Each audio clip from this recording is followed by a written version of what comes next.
So, I'd like to welcome you all to the Home Valley Parish Council Finance and Management meeting for November the 30th.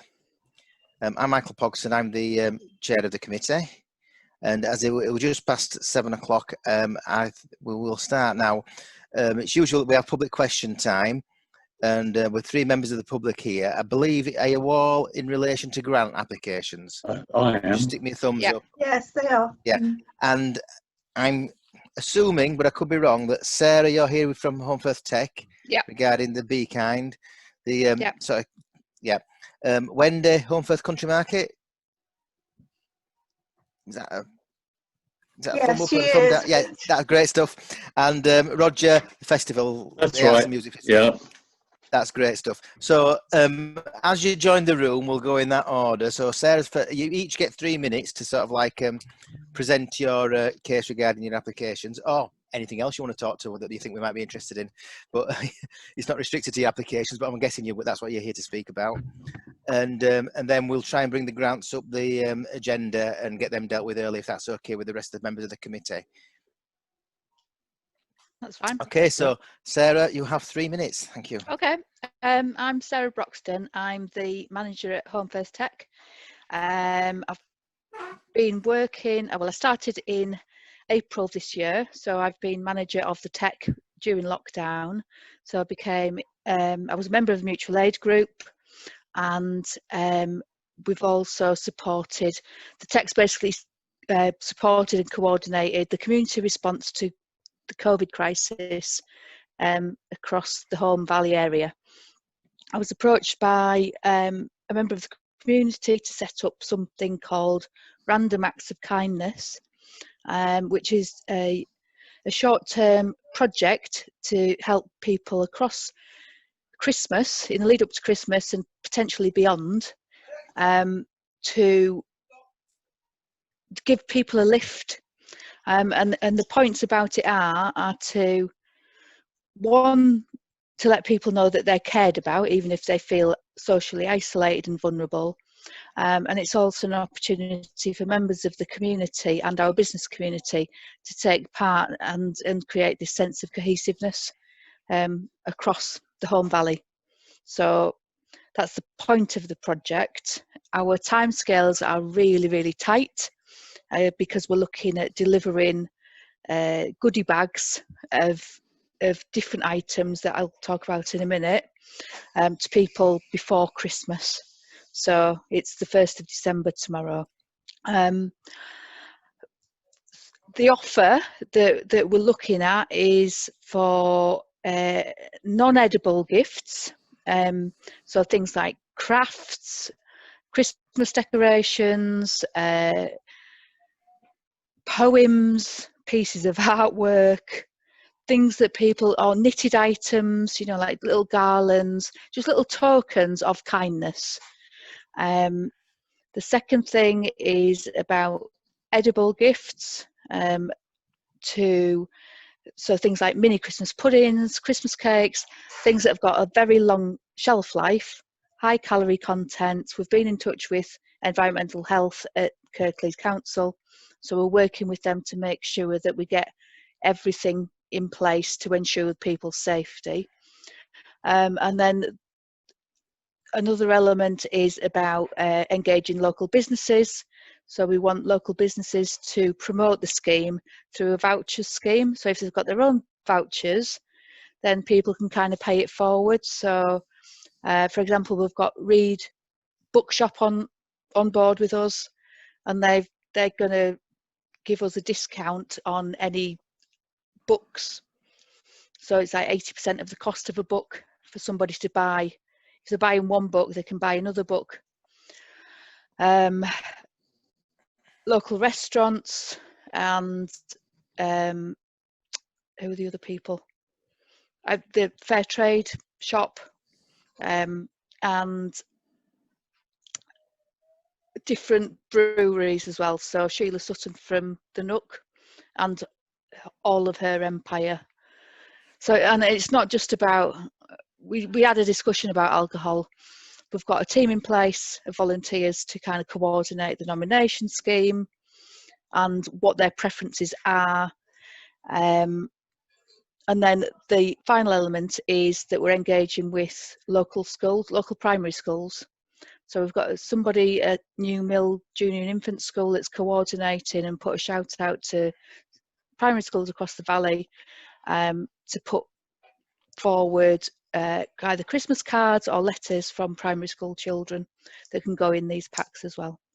So we're asking the parish council for the grant to be able to support this project for marketing, the packaging, tangible items that we're going to need, printing and poster costs, and the other items that were in the grant application. Okay, thank you very Is much. that 3 minutes? That's about there, yeah. Yeah. I'm not being too tight. I think you're about there. Have you Okay. anything you desperately else you want to add? Well, it's just, I think it's a really good project because everybody, I know, like from the work that we've done with the mutual aid group, people have found it so tough, and the longer this COVID situation goes on, people are just getting there's this. I think the thing that I love about this project is it's reciprocal, so you don't have to be. It's not patronising. It's about everybody can take part. So even if you are shielding, and you might get a goodie bag or whatever, you can still contribute and give something on to somebody else. So it's those links across the community that really bring it together. Okay, thank you very much for that. We'll probably bring up the grants of the agenda, so and we may suspend standing orders and ask you some of the councillors may have some questions for you. Right. So if you want to hang around, that would be very helpful for us, I think. Okay. Thank you. Okay, and now we've got Wendy from the Home Firth Country Market. Thank you. Well, the Home Firth Country Market is a social enterprise cooperative that's been going in Home Firth for about 21, 22 years. It's a non-profit making organisation made up of local people. Everything that is sold within the market is homemade by the producers. We normally, in pre-COVID times, have run a cafe, which has been an enormous draw for other local people, particularly, you know, lonely people, socially isolated people who literally come down to meet their friends at the cafe. As we're a non-profit making organisation, it's cost us quite a lot of money to make ourselves COVID secure in order that we could reopen after the initial lockdown, which we did. We used our resources that money that we'd got in the bank, purchased quite a lot of things to make ourselves COVID secure so that we were safe for ourselves and also safe for our customers.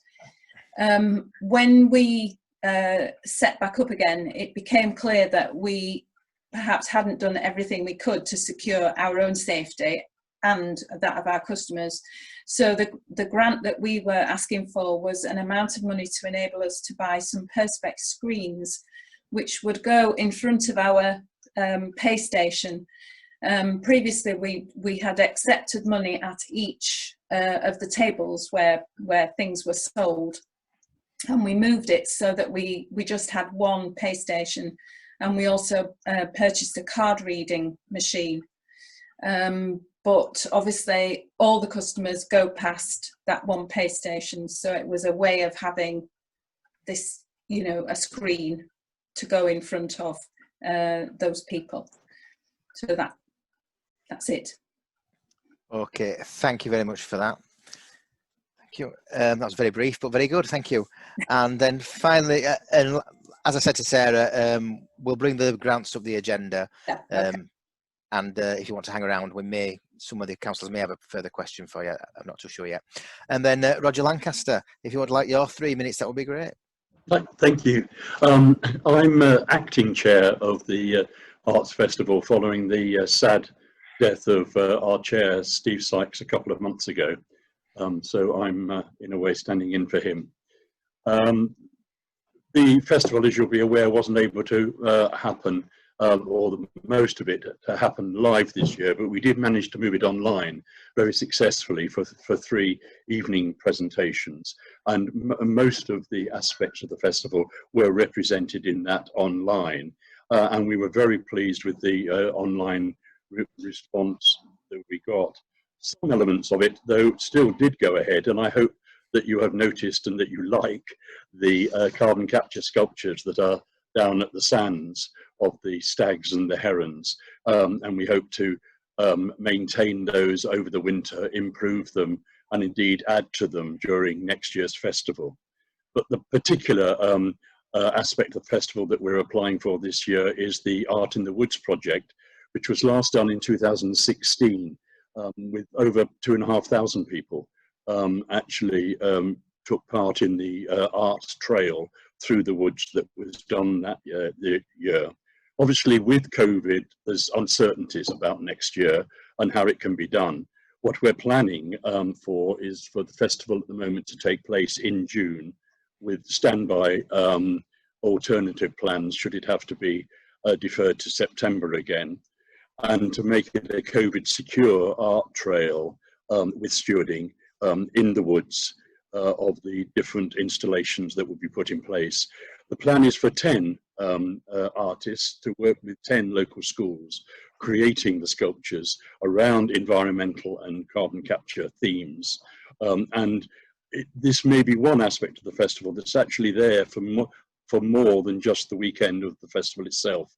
In 2016, we had it there for 16 days, and depending on COVID conditions, stewarding arrangements, we would hope to have it present in the woods for longer, and then the sculptures are returned to the communities that made them. And we hope that as a specific project within this year's festival will give a focus to the council's very welcome and needed support that we've been pleased to receive in the past. Thank you. Thank you. Thank you very much. Okie doke. I'll get back my notes up and we'll move on with the meeting if that's okay. So just a few preliminary business we have to go through. So item 2021-43, Public Bodies Act 1960 amended by Openness of Local Government Bodies Regulations 2014. The local parish and town council meetings can now be recorded. The chairman to check if anybody wishes to record the meeting to ensure reasonable facilities can be provided, and as the meeting is a virtual meeting, the deputy clerk RFO will be recording the meeting. Does anyone else want to record the meeting? Okay, doke, I'm not hearing anything. Okay, doke. So then, are we any apologies for absence? I've got none, no. Okay, thank you very much. To receive members and officers' personal and disclosable pecuniary interests in items on the agenda.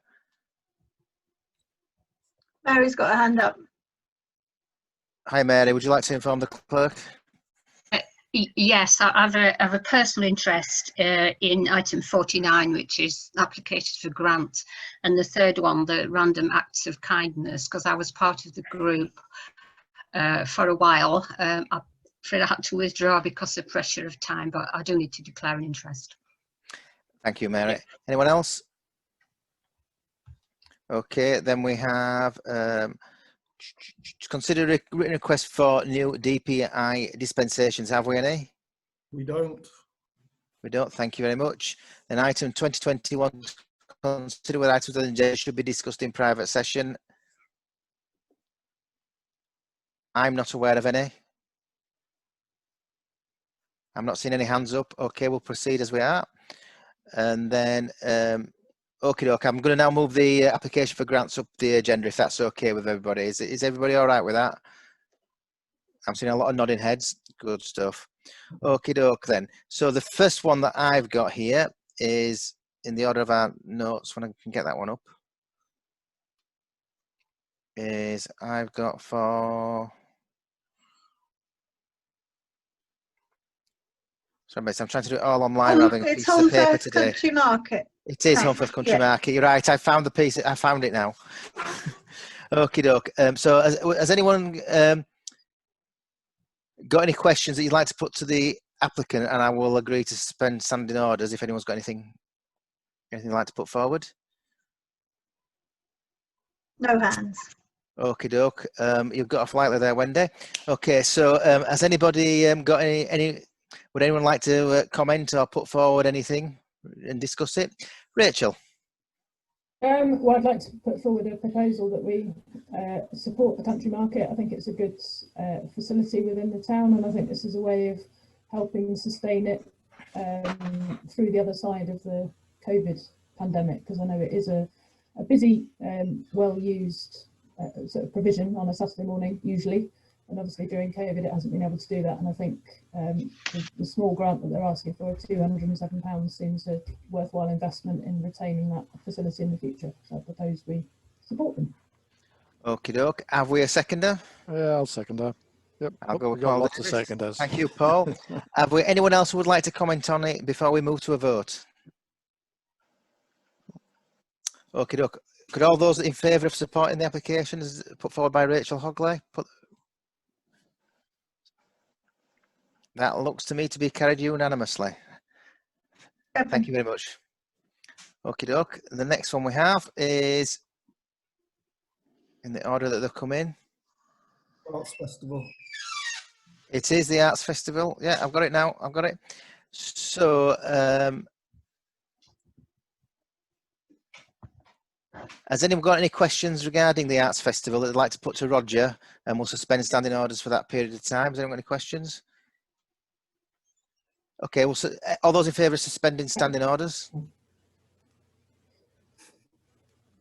Okay, doke, thank you. Rachel? I just had a quick question. I mean, I'm very supportive of the Arts in the Woods Trail. I think it's a great element of the Arts Festival, and I've certainly enjoyed it in recent years. But you just mentioned that when the structures are sort of finished with on the trail, they then go back to the communities where they were created. Does that mean that the sculptures will then sort of appear on school grounds, for example, if they're working with schools? I just wondered sort of how that bit works in terms of something being a permanent structure. Indeed. It's difficult to be clear about that, Rachel, because we don't actually know which sculptures are going to be created by what schools with what artists, and each installation can tend to have its own, either lifespan or transferability.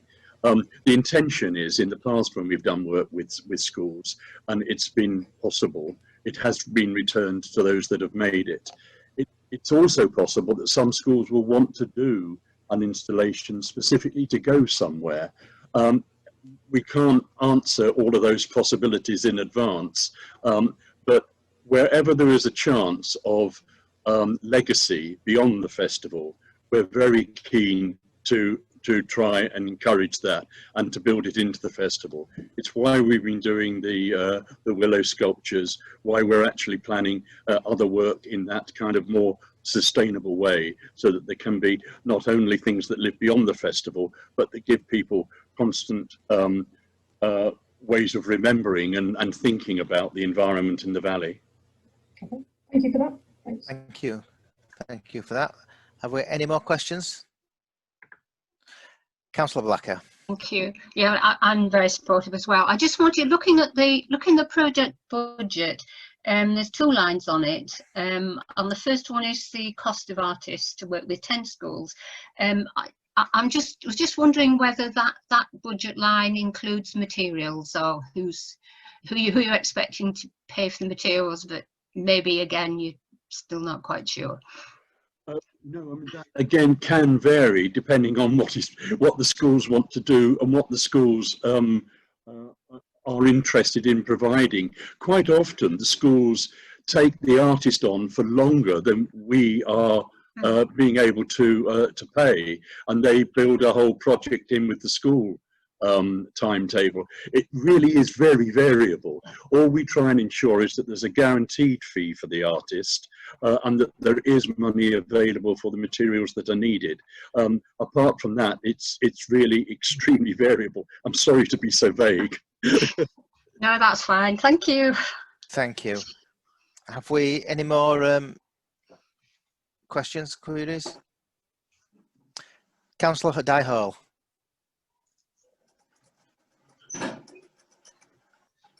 Can someone unmute Di?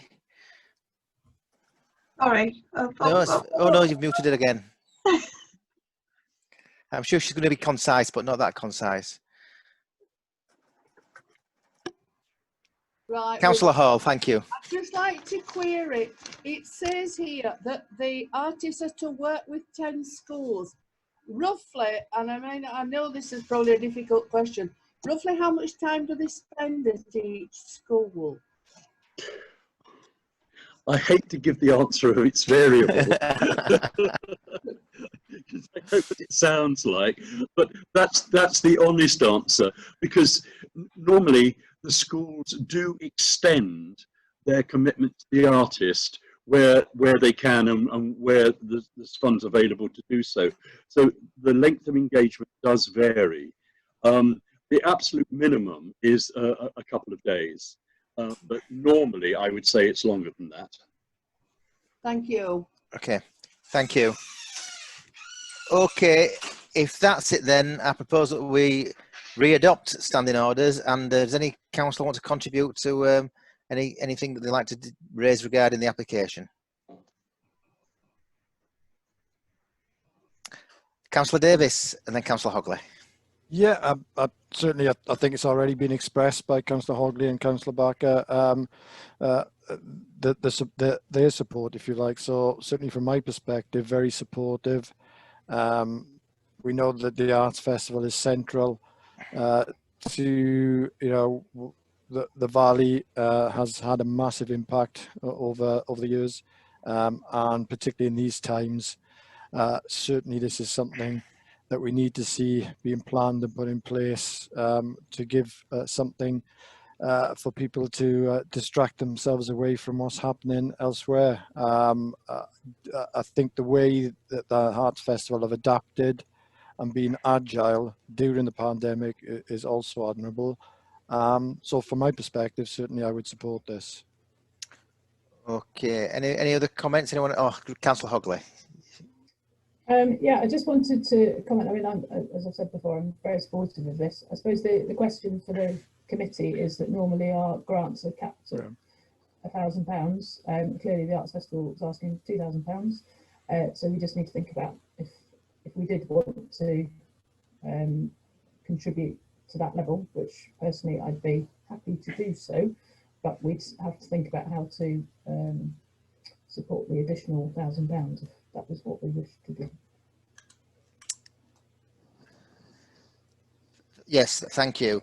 That is a bit of something that is in place regarding our standing orders and the remit of this committee, that we do have a cap of £1,000. Trying to think creatively. When are you wanting the funding for? When would you? Well, I'm saying, when do you need the commitment and when do you need the cash? Well, the cash, whenever it can be paid, that comes in at variable times. The commitment, certainly in advance of what I suppose before Easter would be the honest answer, because we have other applications out and we're always having to juggle things depending on what's successful. The sooner we know, the sooner that we can. We've already had one disappointment this year in that Kirklees Woven Festival, that's normally supported the parade, is not in a position to be able to support the parade next year. So we're having to adjust funds in consultation with Longley Farm and other funders, so to cover that aspect of the festival. So everything is a juggle every year. The earlier the better. Okay, I kind of understand that. So given that we have items further down this agenda regarding our budgeting for the next year, and how we go about our budget, as part of that discussion later on, we may want to discuss the current cap on £1,000 for grants. I don't know what other councillors think about that. So have we a current proposal, or do we want to suspend making a decision until we know where we are with that cap?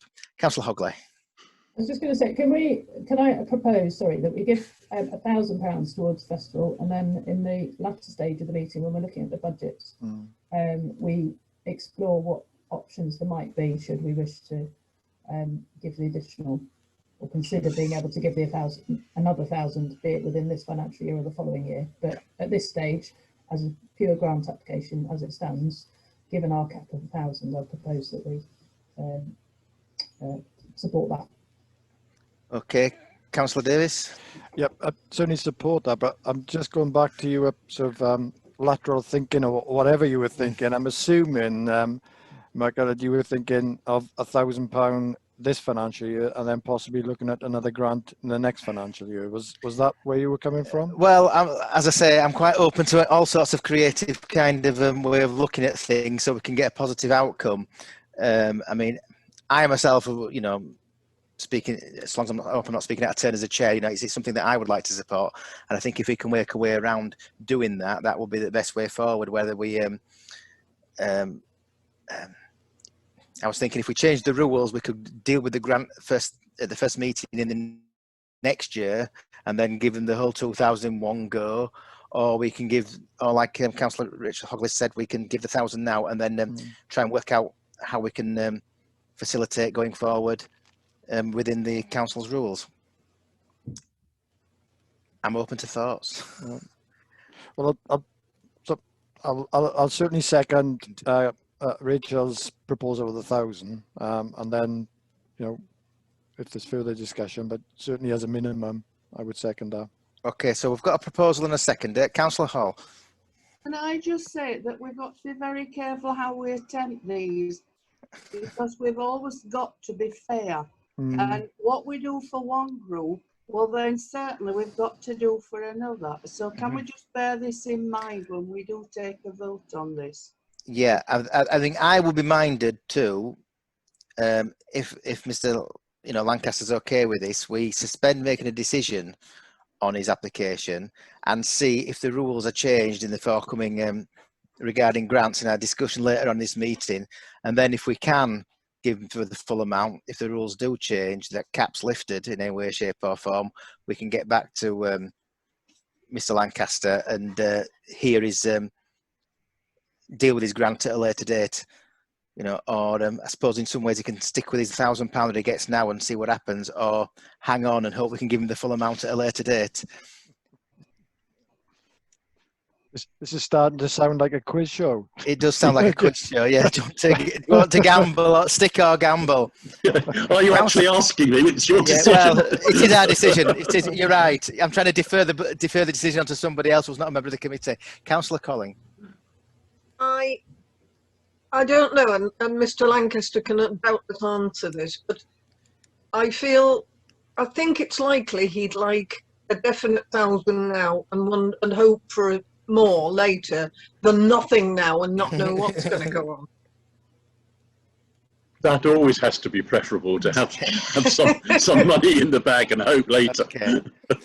Okay, so that's the proposal that we have. Councillor Hogley.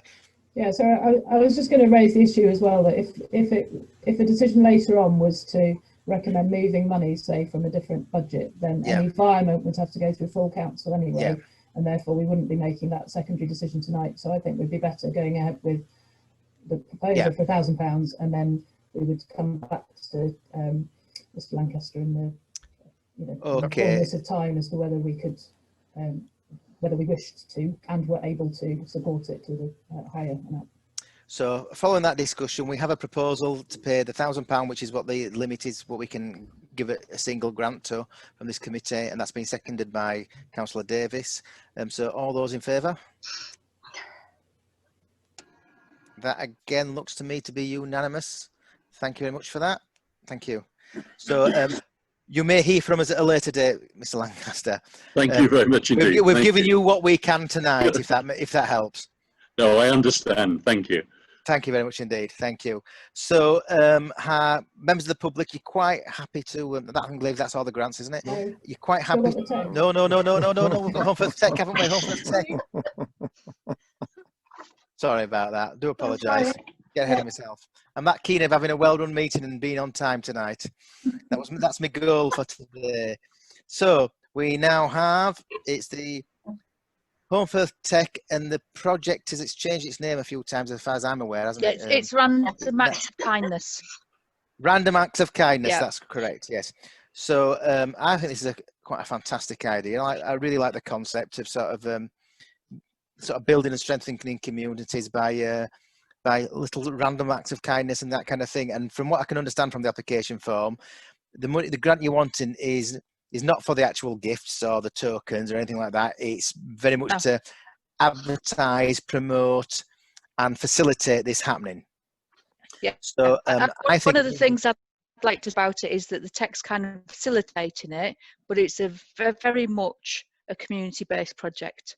Okay, thank you. Yeah. Yeah. So has anybody got any further questions for Sarah? And I'll suspend standing orders, or are we?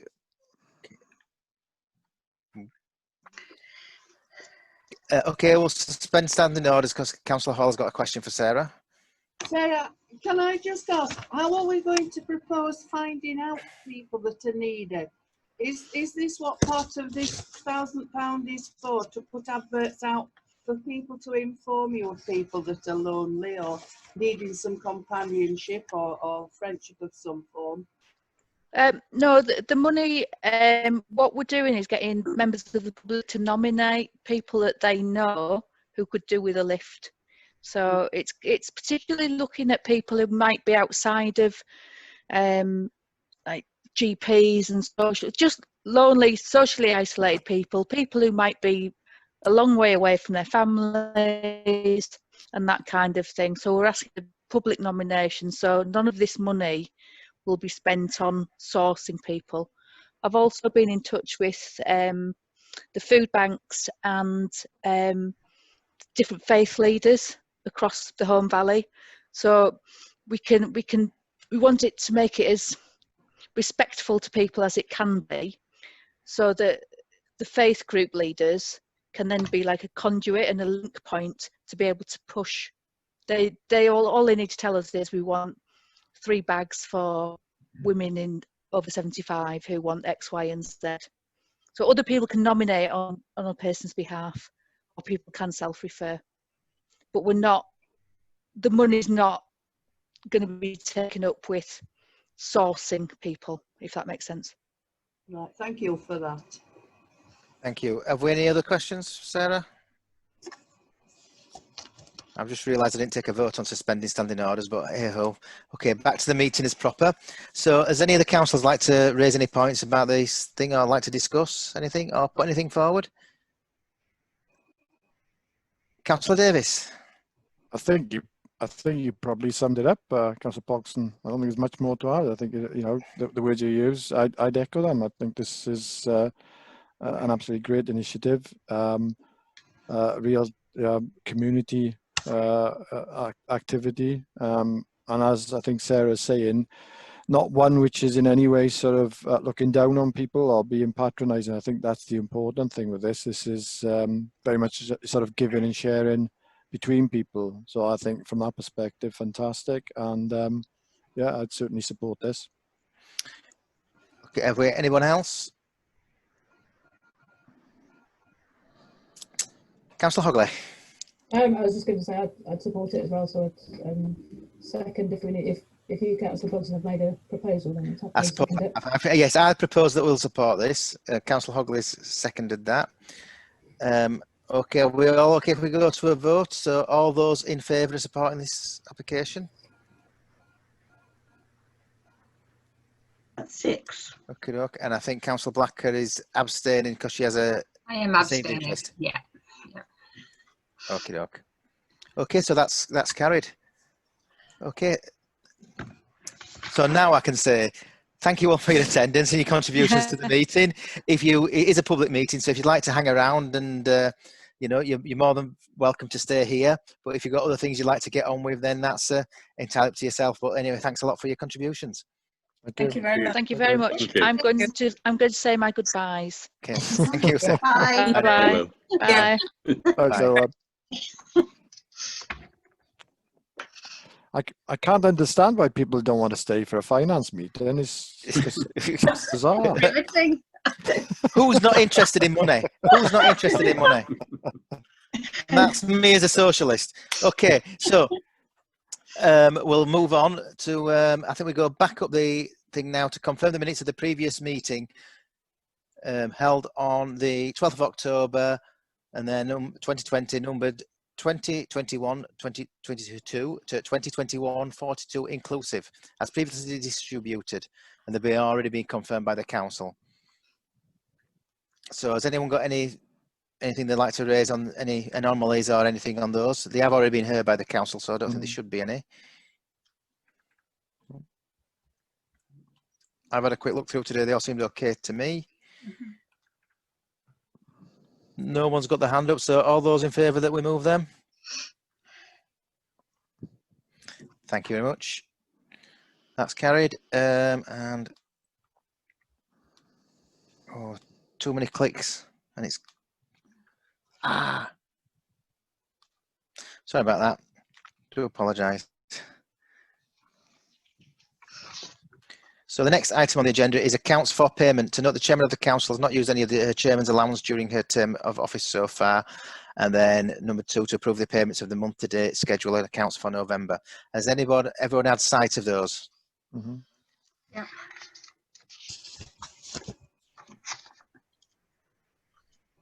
Can I just make a comment on that schedule? You can, please do. Just to say that the item that says poo bag dispenser is actually 2 dispensers and a whole set of bags. Otherwise, it'd be very expensive dispensers. Right here. Just can you just break that down quickly off the top of your head, or not? I think the bags are something like 460, and so whatever's left divided by 2. Have we had the dispensers installed yet? Yeah, we have both of them. Yeah. Can I just ask who did? John Ford. Oh, John Ford did it. That's fine. It's just that we had we did have an offer from Kirklees that they would have installed them for us. That's all. Can I just ask where they are? Yeah, one's gone back to Jagger Lane in Honley to replace one that was vandalised, and the other one is a new one in Rycroft Lane in Scholes. At the request I saw that the other day. I hadn't seen that before.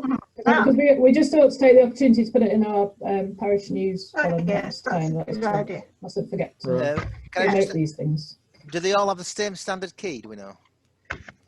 I think so, although it might be that some of them have a Kirklees key, but I don't know because I've never seen all the keys. So okay, I think all the ones that come from our regular supplier, they're all the same keys. Yeah. Yeah, I know all the Kirklees ones are really originally the same key because they had one. Yeah. Yeah, so they might be 2 keys for them, but hopefully we haven't got multiple. You know, the last thing you want on something like that is individual keys for each box, because it becomes just a big nightmare, doesn't it, having a big bunch of keys? Yeah. Okie doke. So, has anyone got any further comments on those items? Can I just mention one point that people may not be aware of in terms of the payment for the Home Valley minibus service? We haven't paid anything so far this year, and they're basically charging us a sort of set fee for the next, the last 8 months of the year of £2,416 a month. So that's basically to kind of counter the the money that we didn't pay when there was no service, and B, the money that we haven't paid already. So it's £2,400 a month until the end of March. Okay, thanks for that information. Okie doke. And then we move on to financial statements. I think they're just a note, aren't they? Oh no, we need to approve the payments. Sorry, I do apologise. Yeah, going back up. Item 2, to approve the payments of the month. Do we have so I propose that we move those. Are we seconder? Yeah, second. Councillor Davis, and all those in favour? Thank you very much. That's carried. Okay, financial statements. To approve the account summaries, copies enclosed. Has everybody seen those accounts? Yep. I went through them today and they all seemed okay to myself, but I'm quite happy if anybody's got any anomalies or queries that they would like to bring forward, please do so. Okay, doke. I'm seeing an absence of hands, therefore I propose that we approve those. Are we seconder? Thank you, Councillor Hogley. All those in favour? Thank you very much. Sorry, just to confirm, We all understood there. I was taking all of them, items 1, 2, 3, 4 and 5 all at once. Is that okay? Did everyone understand that that's what I was doing? Yeah. Yeah. Yeah, sorry, I didn't explain that properly beforehand. So just for the record, that's what we approved. Okay, item 2021-52, AGAR, completion of external audit for council year 2019-20. Note the auditor, PKF Littlejohn, their audit of the Home Valley Parish Council for the financial year. The notice of conclusion of audit has been added as a news item to the council website, and as well as the council notice board, and the external auditor's report has been added to the accounts 2019-20, and those are the accounts are now complete. I believe that's just a note, but has anyone got any queries? Nope, so moving on. Budget precept 2021 to 2022, the RFO to report, and on the documents enclosed, so I'll pass over to the RFO. Right, yeah. Richard. Yeah, hi. Yeah, I obviously my last year, it was my first few months in post really, so I was getting to grips with the job as myself and Liz were, and I suppose a lot of councillors were as well. So I've tried this year to be a bit more wise about what went wrong, I suppose, last year, and I'm hoping that I'll get support from councillors in terms of what I've tried to identify as I've thought were problems. So I'll just go through this report that I've written that hopefully people will gain something from, I hope so. So essentially the money we've got is in 3 separate pots. There's the pot we've got in the HSBC, which is our kind of working balance that we pay everything from wages, toilet maintenance, everything else. Then we have the general reserve, which is basically where money ends up if we haven't spent it in the year before, and that tends to be just it's just a big lump sum of money. And then finally we have what are called earmarked reserves, and earmarked reserves are reserves that were once part of general reserves, but councillors have basically voted and approved that it will be set aside for certain purposes. Now, in terms of general reserves, we're not meant to hold more than 100% of our annual budget. So our annual budget is, I think, sort of £290,000. At the moment, our reserves are about 140,000, so we're about 50% of it. So that to me looks quite good.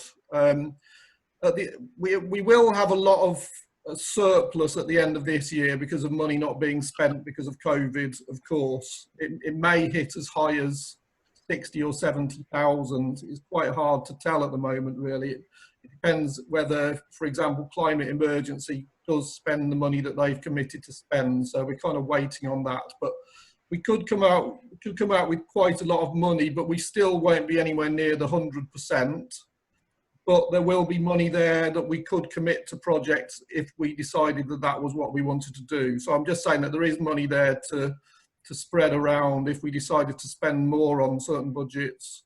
Or we could go the other way and, decide to use the general reserves, for example, to cut the cost to householders. I thought Councillor Paul Dixon might be here to pursue that point, but as he's not here, perhaps there won't be the will to even look in that direction. I did put the paperwork. That's worth looking. With him in mind, because you basically, if you wanted to use the reserves for every £10,000 you cut off the precept, it would save £1 to every householder. That's how you work it out. It's very simple. I sense that there's not a significant amount of support for that kind of motion way, but I put that in because that is obviously. The other point I was going to make, one of the reasons we always make a surplus is we have quite a lot of budget lines that we never spend. So we we're kind of building in money, we're kind of building in surplus to our budgets that we know at the end of the year we'll have like £5,000 just sat in the budget with it never being used. And it just strikes me that there's a lot of these budget lines that we should either just get rid of completely or we move them into earmarked reserves. So the ones that I've identified are things like the subcontractor services, which we've got £5,000 for, legal aid contingency £5,000, and then we've got a contingencies budget of £3,000. The legal advice contingency, I mean, it's quite a good thing to have, but if you put if you move the £5,000 from the budget into earmarked reserves, it's still there. You can still spend it. It doesn't cause any problems. It's just that it's not creating a sort of a surplus, i.e. we're not asking the electors of the Home Valley for £5,000 for them to just throw it into a big pot of money for us. It seems a bit needless, in my opinion. I don't know what other people thought about that. We also have things like the CCTV budget that never seems to be called on. We ask for £5,000 and £5,000 just sits there at the end of the year as well. So I'm just conscious that part of the reason we have these big budgets at the end of the year is these budget lines that we're not spending from. Maybe it's because people have more awareness of how these things work, but if you move these things into the earmarked reserves, like I say, you can still spend them. If you put £5,000 for for the CCTV into earmarked reserves, you can still spend it if something desperately went wrong with the CCTV system that we needed £5,000 for, but we wouldn't be asking anybody for the £5,000. It's just in reserves. It's just our own money. That's the way I see that we could cut the budget. Basically, that's what I was trying to consider. Work a bit further down.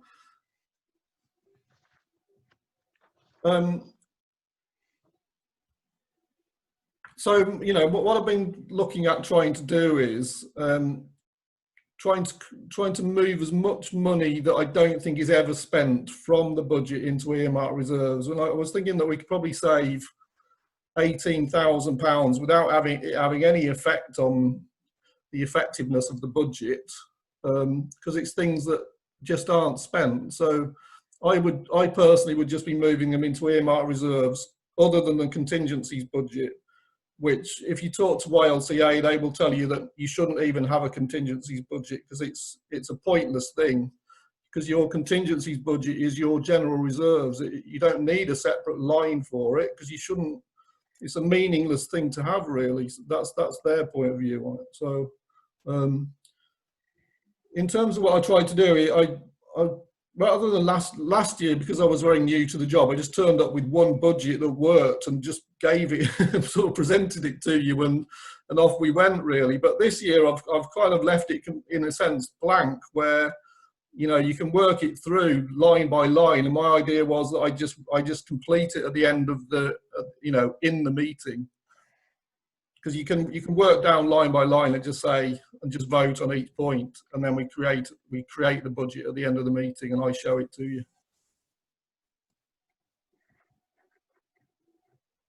Okay, thanks for that, Richard. Has anyone got any questions for Richard or his report? Has everyone read the report, first of all? Good, I've seen some heads nodding. Has anyone got any questions for Richard? Councillor Hogley. I haven't really got any questions as such, but I just want to thank Rich for putting together the report. So that it's really, really helpful. It's the first time I've sort of, I guess, fully understood the way in which particularly earmarked reserves and general reserves, and it does raise quite an interesting question as to the fact that I know people in the past have said we sort of squirrel away money and don't do anything with it. And I think it does raise a question for me as to making sure that we as a council have confidence that we can have the clear plans to spend the money that we raise, not just to accrue it, which seems to be what we've sort of been doing. And I don't think that's been a conscious policy. I think it's sort of, well, certainly the time I've been in the council, I don't think there's been a kind of, oh, well, we're just stacking money away. There's been recognition we need to support things like the Civic Hall, obviously when that transfer happened, and similarly with the Homley Library. But I think it it certainly detaches for me the fact that you can still have the budget to achieve what you want to achieve, but actually seriously look at, well, does that mean we don't need to ask our electors for quite as much going forward? And I think we should have that discussion, you know, regardless of whether Councillor Dixon Senior is here. It's a very very clear question that we need to ask ourselves, because I don't think we should be in a position where we go forward with budgets committing to spend money when we know from experience that we haven't got the plans in place to spend that money, because I just think that's inappropriate, and we shouldn't be doing that. So I think this report is really, really helpful, and I would suggest that we go ahead with what Rich had outlined, which was kind of work through that budget planner, which is kind of dealing with the individual elements, and then have that wider discussion about what that means as to potential propositions for precept changes, either well, up or down, I guess. Okay, I saw the hands. I don't know if these are in the right order, but I've got Councillor Davis, Councillor Blacker and Councillor Colling. Yeah, just to say, I certainly agree with that approach Councillor Hogley's just suggested, and that Richard suggested as well. I think just to comment on the budget, I agree that we should not simply be setting budgets to, you know, come away with surpluses every year and then, as we say, squirrel it away. I think we've, again, as Councillor Hogley said, we've got to have the confidence as a council to now start looking forward at what support we can give the community going forward. We'll have a debate about the precept, but certainly my view is that I think there's still scope for us as a council to think about how we can use our money more effectively, what we can support in terms of services, how we can enable other organisations, etc. I think we're doing a great job. I think things have advanced quite a bit recently. You know, as one example, next year, we know coming out of COVID, we are going to be, not just us in this valley, but the country's going to be in dire straits economically. I'm not saying the parish council can resolve all of that, but I'm sure, you know, if we do some thinking, there will be issues that we can look to support going forward. So I think that's going to be part of the discussion we'll get into, I'm sure. Yeah, thank you, Councillor Davis. Councillor Blacker? It's been to sound like a stunt record, really. I mean, I entirely agree with what Rich, what Councillor Hogley and Councillor Davis have said. I'd also like to thank our Deputy Clerk, because along with Rachel, I mean, when I read the first page of this report, I thought this is excellent. This makes everything really clear. So yeah, I'd like to say a big thank you to Rich for having done this. I am really keen on the council having some form of development plan, or whatever we call it, going forward, so that we can actually translate the things in the climate emergency and some of the elements in the NDP actually into some form of doable actions within the next year. And I, as an individual, I'm very keen on us having some more youth provision, having some plans for the kind of work we're going to do with young people. Thank you. Thank you, Councillor Blacker. Councillor Colling? I agree. Queue up to here to agree. But I think it is part of taking a much more disciplined approach to setting budgets. I think it's a bit risky just to say, well, we did this last year and that worked, and you know, it's emerging. None of us have understood any of the bits of paper that have been put in front of us. So it's not surprising that we haven't been all that disciplined about what we were saying. I think being more disciplined at setting them so that they're focused and towards useful work. And I think the new system of expressions of interest helps us, because we get those before we set the budgets, so we've got an indication. It's not certain for the whole year, but we've got some idea of the sorts of requests that are going to be coming in. So I think it's a good move. Okay, have we anything further? I've just got a few comments myself I'd like to chip in. I think Richard's recommendation regarding the earmarked reserves and what have you, I mean, if we're not spending £5,000 a year on CCTV, then why are we putting that in the budget for 5,000, you know, setting aside in the budget £5,000 every year for it? I think it's quite, you know, at some point they will want replacing and some action will be done on them. And I think to have earmarked reserves of a significant, of an amount of money that can be used for that, I think is a much better approach than just raising money for them on a yearly basis when we've not been charged. Regarding the CCTV, I think we need to ask the gentleman who looks after them and find out what the current situation is. I know these things, they need modernising over a certain time, and it doesn't charge us at the moment, and I don't know how sustainable that is that we're not charged for the CCTV that we provide. So I think we need a conversation there. But yeah, I think currently, as long as we have the earmarked reserves for them, I think we're fine. The other thing I would like to say regarding the precept and what have you is, for myself, I know things like, and it comes back to some of the grants earlier on. So some of the budgets for grants have remained the same for as long as I've been on the parish council. Now, I don't know, you know, so like the budget we have for grants in finance and management is £10,000. It's always been £10,000 since I've come along, and the cap is at £1,000. You know, things go up in price, and do we want to be more ambitious with what people can actually do and can access and go for, and what we can actually support? So regarding, and then Councillor Blacker has come forward and raised that she believes that youth provision, there may be, well, we did have an application for a significant amount of money more than we had actually in the youth provision budget, and it's whether service provision actually wants to put forward that they increase that budget or not. Well, they have done that. They increased it to £8,000, haven't they? So I don't know if there is there a cap, do we know, on, I don't believe there's a cap, is there, on that budget of what we can give? So that doesn't really kind of matter so much in that discussion's not really there. So yeah, thanks a lot for Richard, and I suppose it's now as we go through his process as he's described and we go line by line. Is everybody okay with that? Okay, so going down. Do you want to lead that, Richard, or do you want me to do it? Well, I'm gonna fiddle with the spreadsheet while you're talking, so it might be easier if you do it, and I'll amend the spreadsheet as we go. Do you want to bring up the spreadsheet and I'll try and talk through what we have as it's there? Is that okay? Yeah. I'll try and share that on my screen. So I can share it. I've shared it.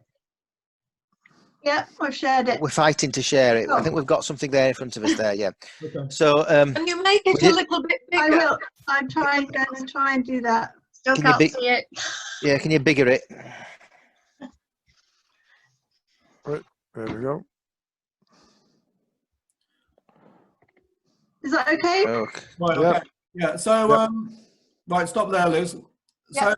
So petty cash and basically administration expenses fairly you know, but I don't think we tend to hit around 1,500, but you know, I think that's probably still, you know, I think that's probably still accurate.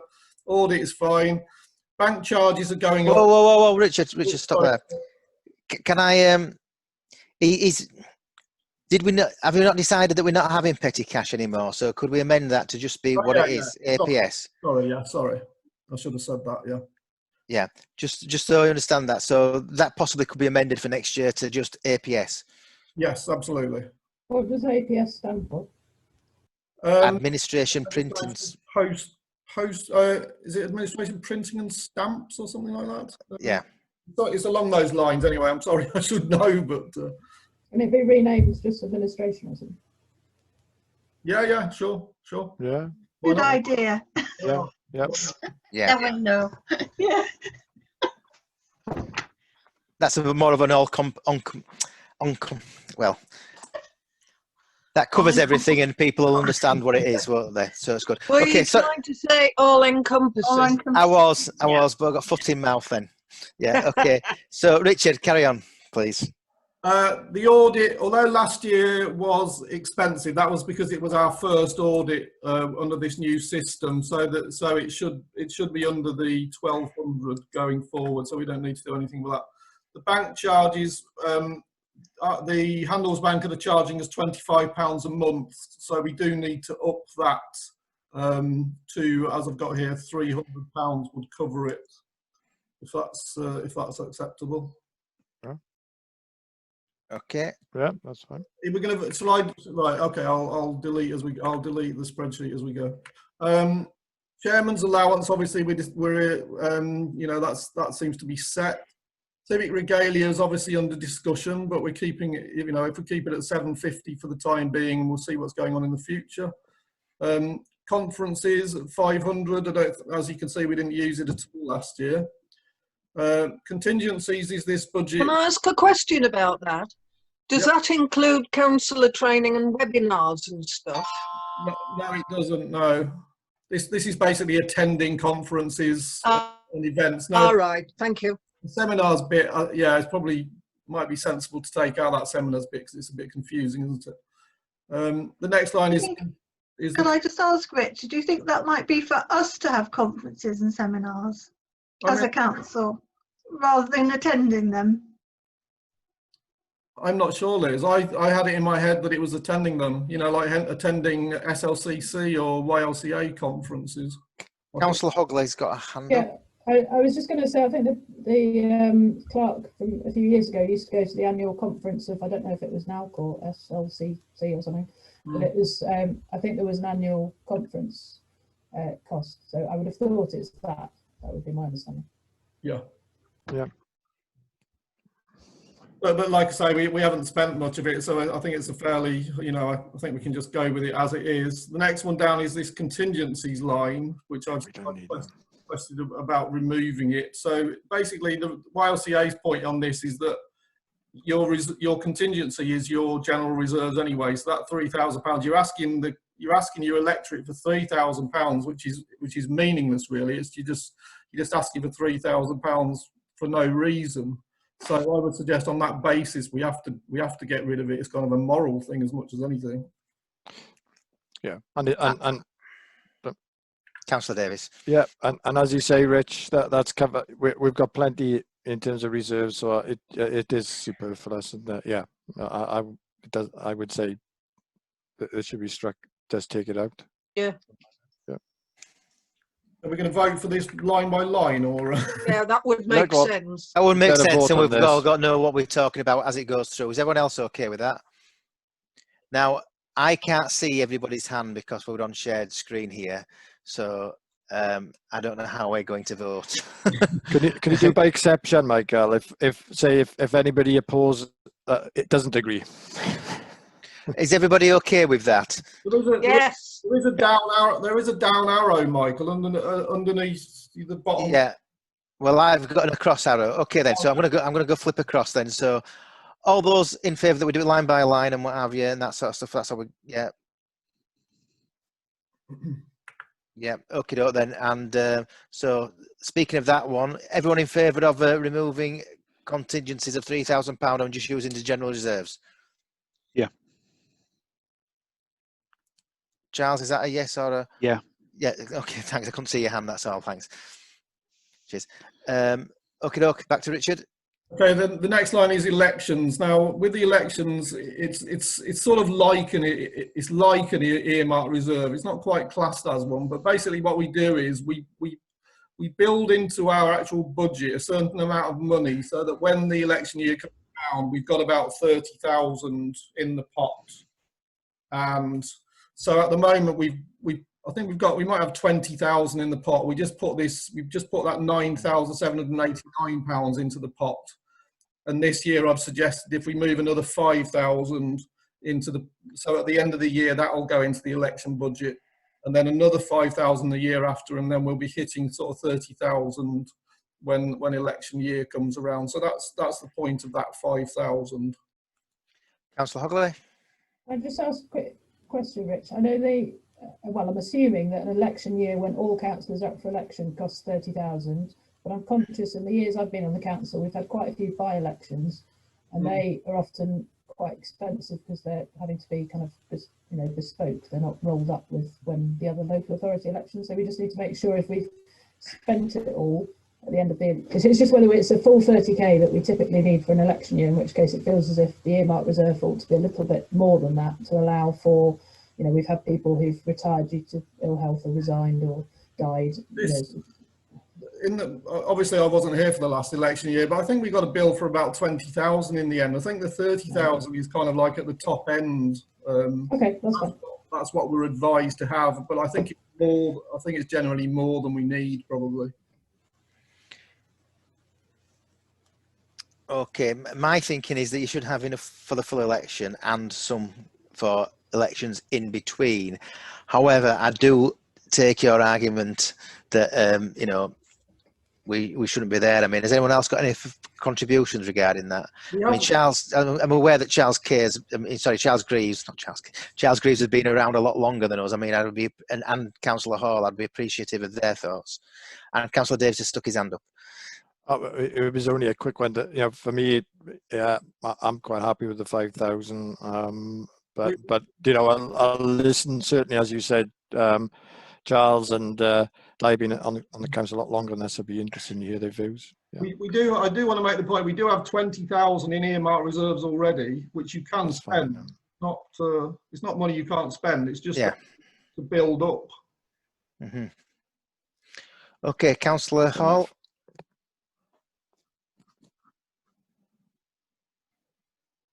Does someone want to unmute Councillor Hall? Thank you. You're here. I'm on air. Yeah, I fully agree, because we've always got to expect the unexpected with this.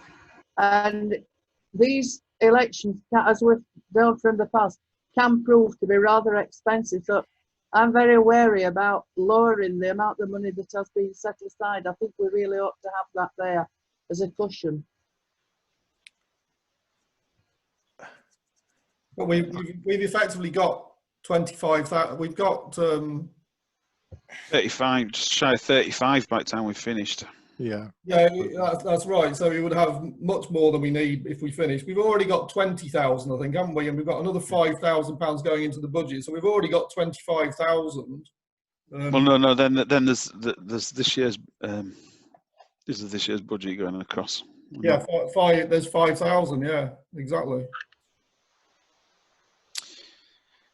So am I right in thinking we've got enough for an all-out and enough for a buy when we add all of these up?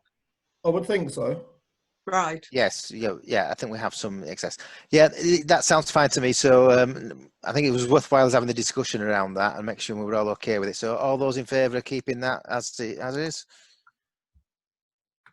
As is, or dropping it to the 5,000? Sorry, dropping it to the 5,000. Sorry, as I'm seeing in the end column, dropping it to the 5,000. Okie doke. That looks like it's carried to me. Thank you. Okie doke. So, Karen Richard. The next few I haven't queried really. Equipment maintenance, insurance, travel allowance, and equipment. As you can see, they're all underspent or just about. The office hire is stuck at 10,000, so that doesn't need anything to happen to it. Myself and the clerk. The next line is salaries. That's just mine and the clerk's salaries. That doesn't include the climate emergency coordinator. But we did get a pay rise, and I got 2 pay rises. So in fact, Liz might have got 2 pay rises actually. So the amount from salaries is likely to go up by about 3,000, I'm afraid. That's Okie doke. Cover that. I personally think you're worth it. Thanks, Steve. Yeah. I don't think. Do we need to vote on that? Well, I suppose we need to vote on it to go to 53,000. So all those in favour of moving that to 53 to taking board standard annual pay rises. Yep, that's been carried. Okay. The next 2 lines are 2 of these lines where I think that we can perhaps move them to earmark reserves or potentially get rid of them completely. The subcontractor services were built in, I think, when Sally was the clerk, and I think obviously the locum clerk was in, and he was being paid out of that budget. I think it's basically would be used, for example, if extra work appeared that me and Liz couldn't do, and you decided to contract somebody else in to do it. You know, but that's purely hypothetical. Or it's, you know, it's the risk if me and Liz up and go and you've got some money there for that. But I don't think any of that's, you know, I don't think any of it needs to be factored into the budget. It seems to be putting 5,000 in, you know, as insurance that's not particularly needed. And I don't, you know, I think if you're going to keep it, you put it in the earmark reserve, so you can still use it if you need to, but you're not asking the electorate for the £5,000. I mean, for myself, I think, yeah, I think these would, especially the legal advice contingency. I don't think, hopefully, we won't need any legal advice over the next year and what have you. But again, it's a contingency that is what your general reserves are there for, isn't it? To my mind, that you would call on it, as you explained earlier on. Subcontractor services. Can we perceive that we will need extra staff or anything going forward that won't be met out of any other budget if any other budget takes that on? I am a little bit concerned about that, actually, because we haven't got a staffing meeting until quite well into the new year, so we're going to miss the budget round, so I haven't got any opportunity to ask for that. But I think both Rich and I would say we're working to the maximum that we can. Okie doke. So, I mean, I would sort of like if we moved £5,000 to earmarked reserves because we won't necessarily call on this budget, there would be £5,000 there if we did have to call on it. Would it be enough? Councillor Davis, excuse me. I would just agree with the general points you're raising in terms of, again, you know, particularly the legal advice contingency. I think that's, you know, that's definitely something that we would cover through our reserves. Possibly, yeah, put the subcontractor services, move it to the earmarked reserve, possibly if we feel a little bit uneasy that we wouldn't, you know, that we may need something in at some point. But again, general reserves we have got quite significant, haven't we? So, but I don't think it should be, you know, I think as Richard's pointed out, I don't think it should appear on the budget as a line there. If it's going to, you know, it's either into earmarked reserves or we rely on our general reserves. I think they were in there because of the perceived threat of legal action after the last class. Yeah, it was. Yeah. Yeah. So yeah. I do think that has passed. Yeah. Yes, I think we have moved on from that. So I think I'll take the legal advice contingency because we seem to have a consensus amongst us. I'm hoping that we remove that from the budget, I suppose. Yeah. And remove it from earmark reserves as well.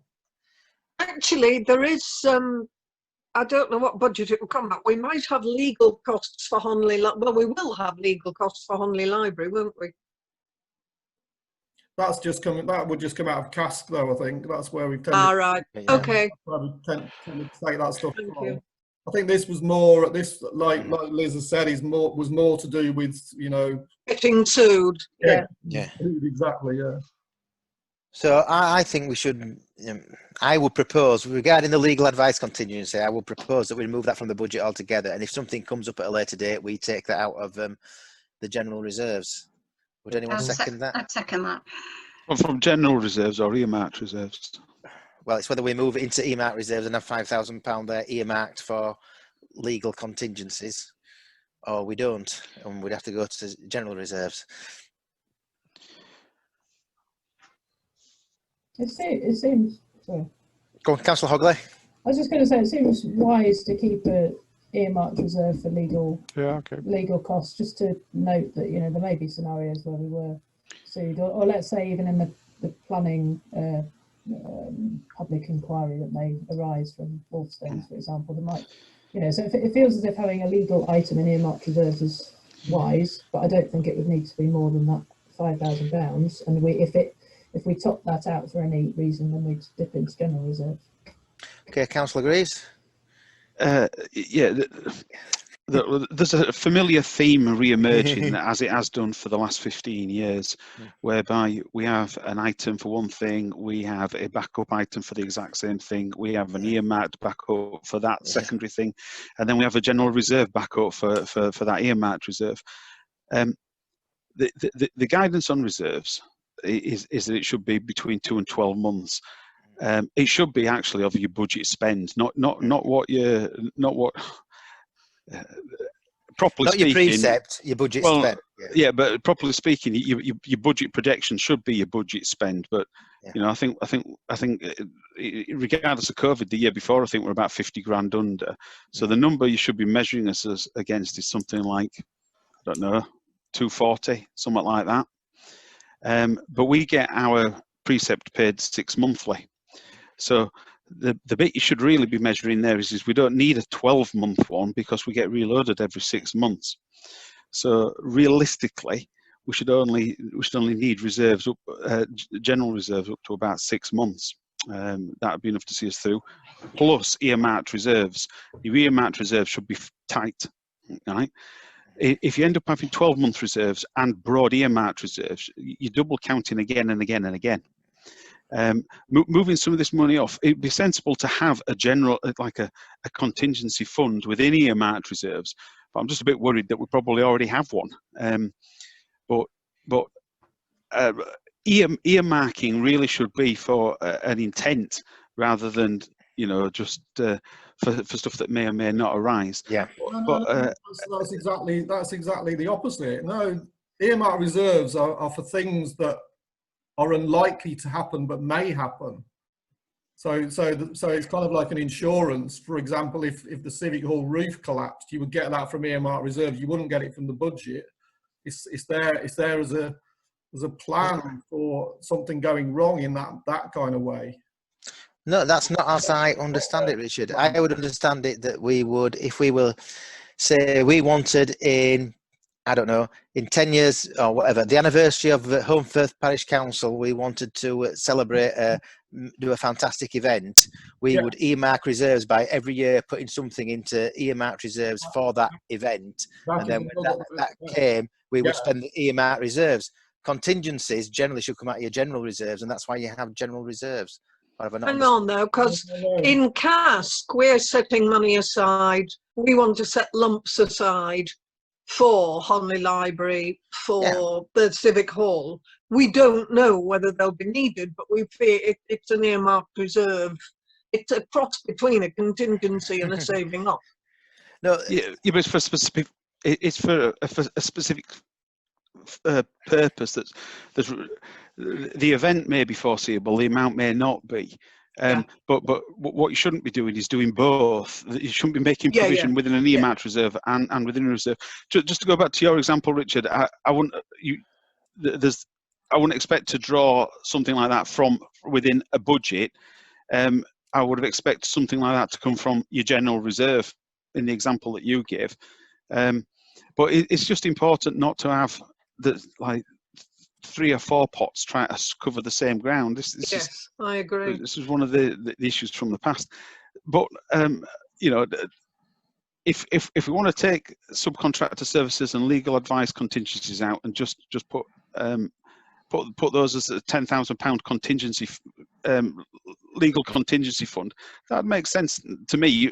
But then we need to have a look through what we've got in earmarked and reserves. But they're down at the bottom. We'll get there. Yeah. Okay. So I would say to put them into an earmarked reserve. Okay. So we have a proposition to put 5,000 each into an earmarked reserve for those 2 items. Councillor Davis? I'll second that. I think that's, let's go. Assuming, as Charles says, because I can't see the bottom of this chart here, assuming there isn't already an earmarked reserve for just that. Well, if there is, we can jig it around at that point. Right, we can prove this now and then get rid of the other one. It seems to me like we're overdoing democracy here, where we're voting on every line, but then at the end of it, we will vote on the whole thing. If that makes any sense, and what have you. But so I suppose these votes that we're going on now are not specifically binding. I just want to get a consensus, and then we'll vote on the whole thing at the end. Does that sound about? Yeah. To over democratizing the process. Okay. Sure. So I think we've got an agreement there that we will move then, delete them from a budget, but keep them in earmarked reserves. Okay. Yeah. Okay, over to you again, Richard. So the rest of the council lines, I couldn't see anything particularly troublesome working down from the freedom of information stuff. Yeah. We've not used. Subscriptions is about right. I don't quite know what the local council award scheme is. Perhaps we should be doing something with that, even if it's just as a prize or something. Does anybody know what that is? Councillor Hogler, I think you may be able to help. £100. So Yeah, isn't that something to do with the certification or the quality mark or something that we used to have, and then we're maybe not eligible to have it, and we maybe should be working to it in the future? Is that right, Liz? Yeah, we should be working towards it, yeah. Right. So presumably there's some sort of subscription involved or submission costs or something. Well, you have to have a qualified clerk first, so we're a bit stuck there. But we will get there. Okay, well, it's only £100, isn't it? It's not going to. Yeah. Our ambition is to get there, isn't it? Yeah. Yeah. Yeah. So I think it should remain on the budget. And then, so working down to the CASC request for the budget. This is one where things have been asked for in increase of the last year's budget or in reduction of last year's budget. So you've gone to the thing's gone too far up. I can't see all the rows. I'm not moving it. Thank you. That's it. So obviously with Hunley Library, because the asset transfer didn't happen, we've effectively got £15,000 that we've still got in the budget. So we do need that in there in case it does transfer over this coming year. Unfortunately, it does feel like we took 15,000 for not much gain, but that's not really our fault. That's just the way it's happened. In terms of the tech, have I put that in the right place, that 30,000? I don't think so, Rich. I think what I was asking for to go into earmarked reserves was 30 for the library, 30 for the civic hall, and 10 for the tech. Yeah, I've put that down. I think I put it in underneath tech rather than civic hall, Pat. I think the 10 is probably down at the bottom of the page where the right. Let's see what. Yeah, the 10 is down there for tech. The civic hall have said that they don't foresee doing many projects this year other than the 15,000 that they're going to spend in January. I think, Liz, is that right? They're doing something. Yeah, they're going to spend this year's budget allowance. But they haven't said that they're going to call on anything for next year. We do have 30,000 in earmarked reserves anyway. That can be called on if something did come up, as I said, suggest like a roof falling in or something similar to that. So that money is there under earmarked reserves. The next line down is the staffing costs. This is something we used to pay for their staffing, when the civic hall was first taken over, but I think it only lasted for a year. So it's just a budget line that should just be removed basically because it's out of date. There's no relevance to it. The next line down, which is the community or the community assets, this is the one that has taken a bigger, or they've requested a big uplift. The reason being is that the expressions of interest that they've received, they feel that the times of COVID, as things are, that it's kind of required really to keep the assets of the community, ship shape really. I don't know whether Councillor Colling, you want to say anything about these budget lines? Well, it was we had these expressions of interest, and we felt that we wanted as a group to give to a limited amount to a lot of people rather than large amounts to a handful of people. And when we went through all the expressions of interest we had, allocating a sort of randomly selected 5,000 cap for each. We spent 45,000, I think it was, or thereabouts. 42,000. Sorry? 42,500. 42,500. That's right. But we haven't Which, spent it. which, if we then, we basically then said, okay, well, how much are we going to ask for next year? And with the money we hadn't spent, and various, you know, moving it all around and that sort of thing, we would have been asking for, I think it was, we'd have asked for the same amount, but asked to use the money we had saved, and then it left us with about 8,000 for the whole of 21-22 for any other expressions of interest and grants and applications that came in. So we felt we wanted to round that up to 10. This is separate from stuff we want to put into earmark reserve. So we're essentially asking for an extra, we break even, we're asking you for an extra 8,000, thereabouts. Well, it's 11,000, but yeah. Okay, has anyone got any comments regarding that? No, I don't think. I think Pat's done a good job of explaining that. Seems fine to me.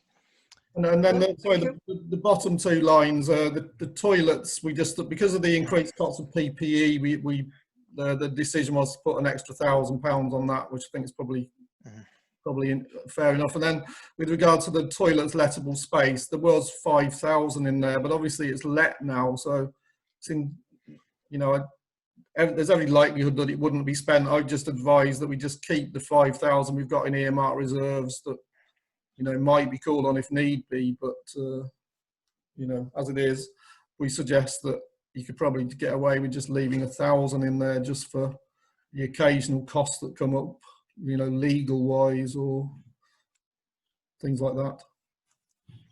Yep, that seems fine to me. I'm seeing a lot of nodding heads. Yep. Okie doke. Where are we next? We're next to the finance and management. Yeah, that's this committee. FNM. That's this committee here. I'm just going to go and see to my mum. She's giving me a call, so just give me 30 seconds. Okie doke. I think it's difficult for it. It's a pity it was F&M tonight, because it's mum only coming home this evening from hospital. Is there... Yes. Well, I think we can carry on and go down. Okie doke. Okie doke. So then let's look at electric support and maintenance. Can you enlighten us more on that, Liz? Then it's the Realtus and the Zoom subscriptions. Well, obviously we're paying £15 a month for Zoom, so that has to be accounted for. And the Realtus, I think, is £1,500 a year, so that's why that budget's gone up. Yeah. That's for the accounting package.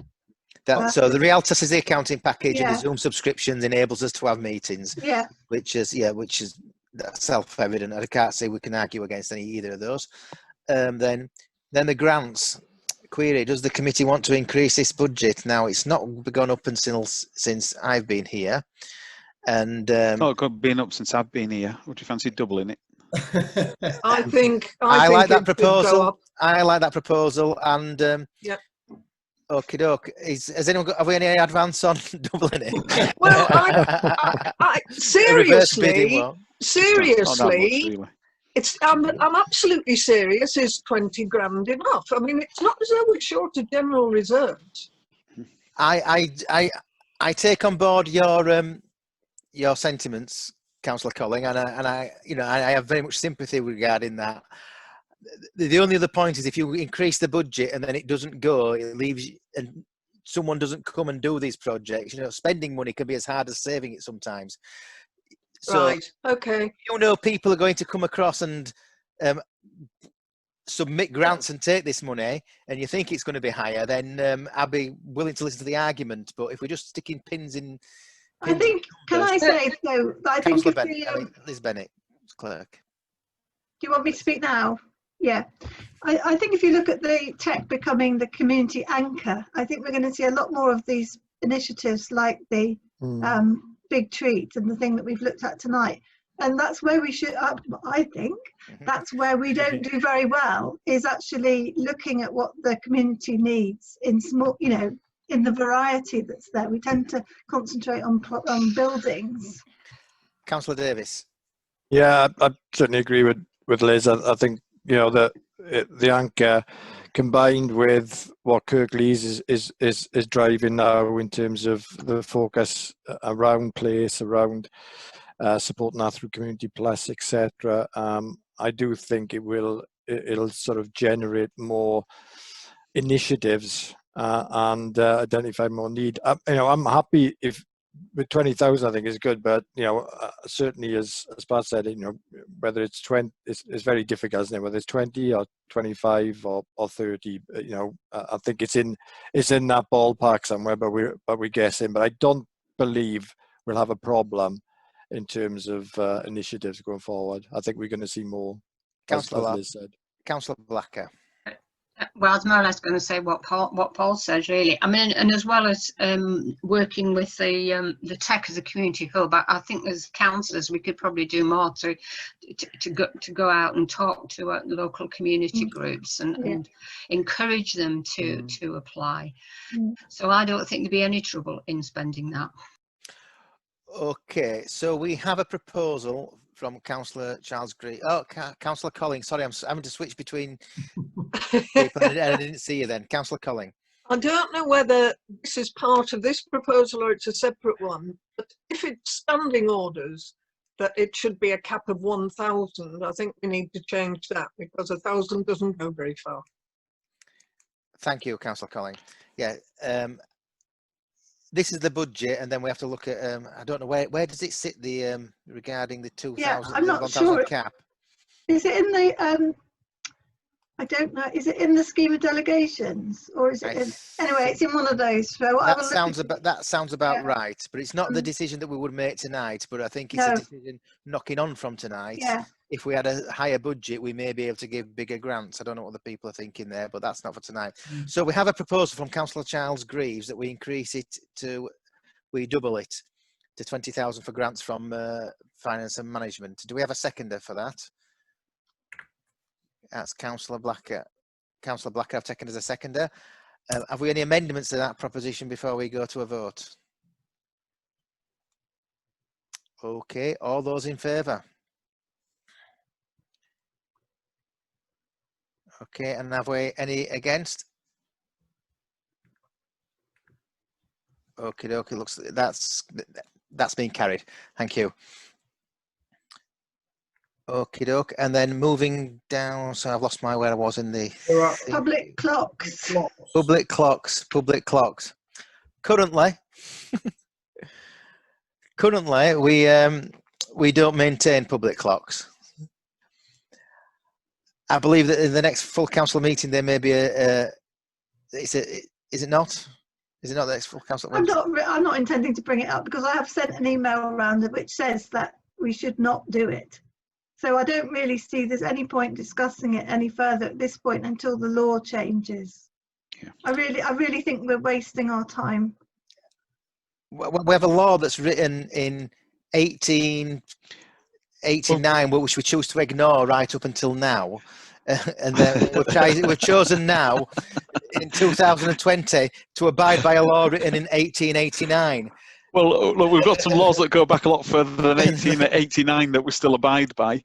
Yeah. And I take your point because I found it as much as a surprise, but I mean, this is an interpretation of a law by a body which has not been upheld by any court. Well, it's not gone to the Court of Appeal or anything, so it's not. I don't think it's been gone to the first level of court. Anyone's taken it to, which would reinforce the fact that it's not possible. Because if it was possible, they would have gone to court with it. You don't go to court well, you might go for an injunction, but you wouldn't go to court not to do something. You go to the court to do something to prove that you had the right. Yeah, but if there's a parish council up somewhere in the country, are we still paying this? Who's going to stop them? Would be my advice. Who's going to take them to court? Well, there's a liability issue then, isn't there? And now that everybody's aware of the issue, there'd be no escaping that personal liability, I would have said. But I don't know whether it would fall on individual councillors, or whether it would fall on the clerk, or whether it would fall on everybody. But I think if the clerk was vociferously, all on me because I've absolved myself. Yeah, vociferously advising us against it, and then just carrying out the actions of what the council had decided, then I think the I'm not a lawyer, but I think the clerk would be absolved of it because they went completely against my advice. No, I'd be absolved because I'd have minuted that I disagreed with your decision. Yeah. I think she'd actually have a duty to go and do something about the council breaching. But but to be honest, mate, look, I know where you're coming from, right? Yeah. So does Church of England, so does NALC, so does LGA. It's a problem that needs it's a problem that needs to be sorted out for the whole country. So somebody somewhere along the line, either a government minister needs to clarify the law, a court of law needs to clarify the law needs to be clarified itself, but that's not down to us to do. And I think does someone want to write to our MP and I ask was him going to say, raise why this? don't we as a body, no, seriously, I think we should as a body write to the MP and ask him to investigate it for us. Because the minister at the time, and this was only a couple of years ago, made a comment that he thought the law was clear, i.e. not doable. Yeah. So yeah, we'll be asking them, and I know that people don't like it because it's what's been happening before, but the statements have come out support the fact that this is good law, it's still valid, and all those parishes that have been doing anything different were wrong to do so. So I don't think you're going to get anywhere with it, because when they were asked to clarify this a few years back, and this is where it all stems from, and then the fact that we've not done anything in response to it, it's been kicking around for a good few years. And the minister at the time said, law's clear, can't do it. Councillor Hogley. I was just going to say, I mean, I agree that the law seems somewhat confusing and slightly sort of churlish on the part of not being able to continue what we're doing. But we have as a council had to take the position that we will not support public clocks, so that we adhere to the legal position, which the council agreed to just outline sort of was clarified. We may not agree with it, but we have therefore taken that position. So it would seem odd to me to therefore decide to set aside funding to pay for said clocks. But I'd also say that it was quite a while ago now that we actually wrote to all the churches to tell them about it, and I'm not aware of that leading to them coming back to us saying that therefore there's a huge impact on their ability to maintain those clocks. So we did have a reply from. I think we had a reply from one, but yeah, but I think he was writing on behalf of others. But we discussed that a year ago, and we decided to not support paying for clocks. Oh, Claire, have anyone else not got that? Have not asked? Who wants to speak? Who have not asked to speak regarding that? So, me, Councillor Collins. Councillor Collins. Sorry, I can only get 4 of you up on my screen at once. So you can move the spread. You can squash the spreadsheet up a bit. I can't because I'm not sharing it. Oh, you can. You can. I've just moved mine across on my screen. Well, mine won't let me. No, mine does it. Yeah. Yeah, mine does. Well, mine doesn't. So stop flagging. Councillor Collins, would you like to speak? I was going to say that if we now are all on record as knowing we'll be breaking the law if we do it, so I don't think we can do it. But when I said write to our MP, I didn't mean for clarification. It may or may not be good law, and I accept that it is good law, but we want to change the law, not get clarification on it. Yeah. Yeah. So we do want to write to the MP saying you need to be thinking about raising this as a wrong piece of law, however correct it is technically. I'd agree with you on that, Pat. Yeah, agreed. Michael, you're mute. Sorry, that must have been me. Sorry, Michael. Muted the chair of the meeting. Yeah, sorry. That's why I was trying to move things across. Yeah, I've got Councillor Blackett, and then I'll say my final piece on it. I was just going to move that we remove that line from the budget. I'll second that. I'll second that. Are we all agreed with that? Yeah. I would just say that the law in itself, it's the interpretation of the law that I'm happy with. The law says that parish councils cannot fund church buildings and church property. Yeah. It doesn't say that you can't fund a service from a church or a building. Yeah. So the argument in law is whether the clock is part of a building or the clock is a service to the community. Yeah. And I don't know about any in the Home Valley, but some clocks were affixed to churches, but they were built by public subscription. So does the church own it? It's just on their building. And so that's the bit of the law that I think is the law itself. I don't have an issue with not funding church buildings out of parish council funds, but is a clock a building is the bit. But as Charles has said, they say that a clock is a building. Moving on. So have we voted on removing it from the spreadsheet? Yeah. We have. Yeah. We have. Yep. And I'm losing all sense of. Is Richard about? Are we? Yeah, thank you, Richard. I didn't know because I can't see you, so I just wanted to check that you're getting this down and you're taking it from the sheet. So yeah, the office meeting room, there's money in the earmark reserves if ever we decide to get that back off the ground. It doesn't seem to be much movement at the moment. There's no current desire, no current impetus to do it, is there? So that is it might raise its head at a later time. Are we all okay for those earmarked reserves to just remain there until we decide office accommodation? Yeah. Yeah. Yeah, that's fine.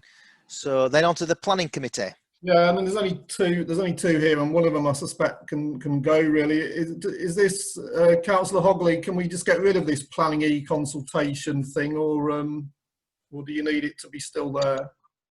I assume that was when we had, I don't know actually, because it's looking at a previous budget where we did have a survey monkey. I think we should remove it. Yeah. I don't think we've got any plans to do any surveys or e-consultations, and everything else is covered by the neighbourhood plan line anyway. Yeah.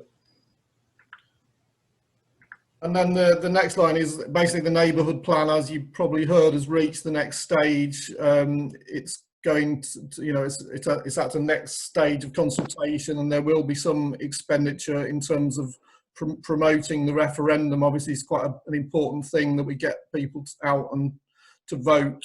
As Councillor Hogley would say, we can't encourage them on which way to vote, but it's important that we get them out there on voting on the neighbourhood development plan. So the request is to keep that 5,000 there to get the neighbourhood plan over the line, basically, which seems quite reasonable. Yeah, that seems okay with me. We're all right with that? I'm seeing a lot of nodding heads. Carry on. Yeah.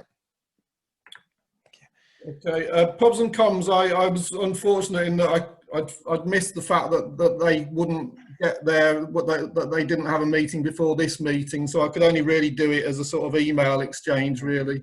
They just decided to keep the budgets going as they were from last year, and the thing with their budgets is there's not an awful lot, you know, in terms of the Tidy Trade and the Community Champions Awards, they tend to be fairly fixed. The cost of the publications tends to be fixed, although this year we spent less because there have been less issues.